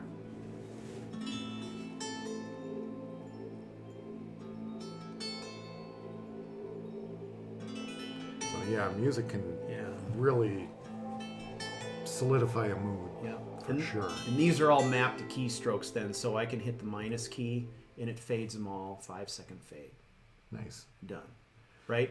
And but so again, it takes some planning to know that that's what you're going to do. The Yeah. investment of time to find the music, right? Again, it isn't just, oh, hey, I found some random thing I'm going to throw in there. Right. correct. Well, and that's what I basically had done before, because it's like But it what's worked. available, Yeah. you know. But again, it wasn't just random. It's like, you know, you're searching for a certain sound, a certain feel, and it's just going through this a subscribed thing just makes that process easier. Now the other thing I'm doing here is I'm setting the color on these different tracks based on the heat of the song. Oh, okay. So if it shows, along the top, it's all acoustic guitar tracks. The 2 that are labeled green, to me that's a signal that those are tunes filled with life, and these are tunes that are colder. And then these 2 are unique in that they are like electric guitar tracks, hot tracks. So I've set them to orange and red, right? And then down here, these are chimes, so this is ambient sound effects set to yellow. And then across the bottom, all the drones are purple. So that I look at this, and with a keystroke, I can say, if I know that I want something that's light, happy, and full of life, I can hit 1. Right. Right? Sounds very Irish folky. Yeah, and that song's called The Little Prince, and I use it as kind of like Robart's theme, like the thing he wants to play when he has a chance to play, right? Okay, cool. Yeah. And then when he's walking around being a badass, that's usually accompanied by cigarette and drink, you know, that kind of thing.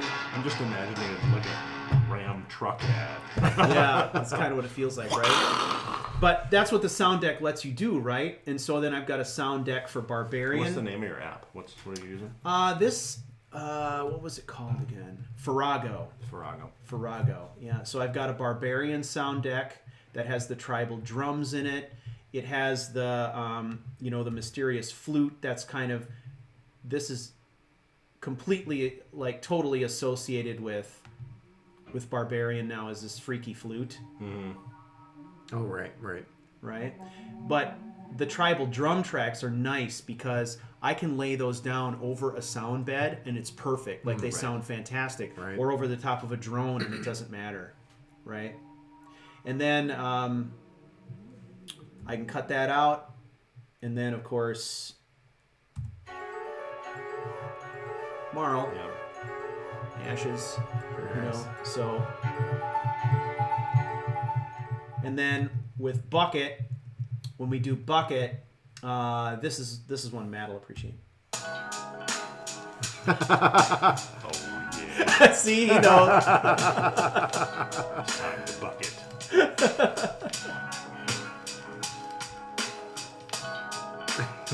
Look at, oh yeah, Strudel's in on it now. Fantastic. Oh yeah.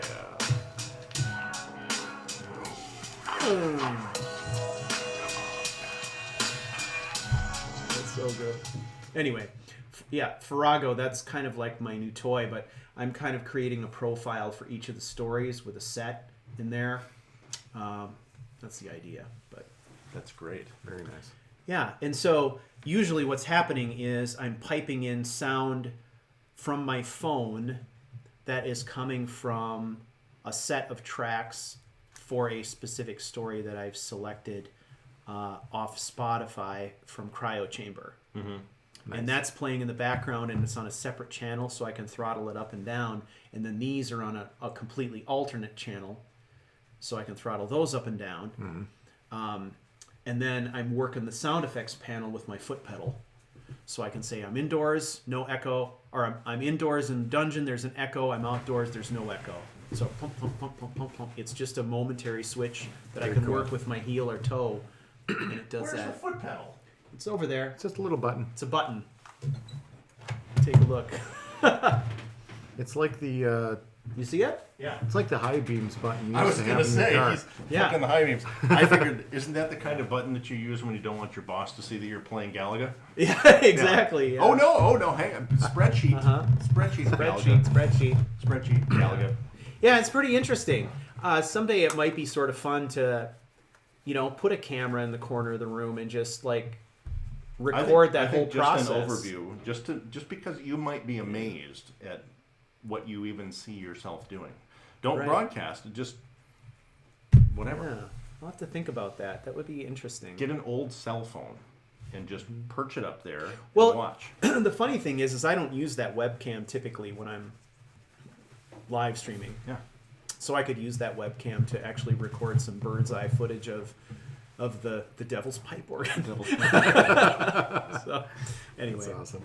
Well, guys, let's call it a night here. Thank you, everybody, for who attended tonight.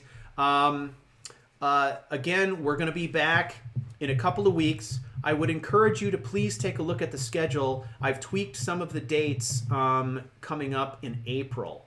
All right, there is going to be one break there where we have an extra week break in there because of some things that are happening mid-April. So pay attention to the schedule. We'll let you know as those things come up. Okay? Are we taking a break at tax time? Is that what's going on? I am. Yeah. We're scheduled. We're scheduled to actually to live stream a podcast on April 15th, and I have pushed that off to the following week, which I think is the 22nd. But take a look at that and make sure you know what the schedule is. Otherwise, I look forward to seeing some of you, hopefully, tomorrow night for another Barbarian story time. It is Tuesday, after all. We're going to try to do another live story tomorrow night. And that is about it. Anything else, guys? Nope. All right, No, cool. I don't think so. Thank you all, and we'll catch you later. Bye. Yeah. All right. Yeehaw. Yeehaw.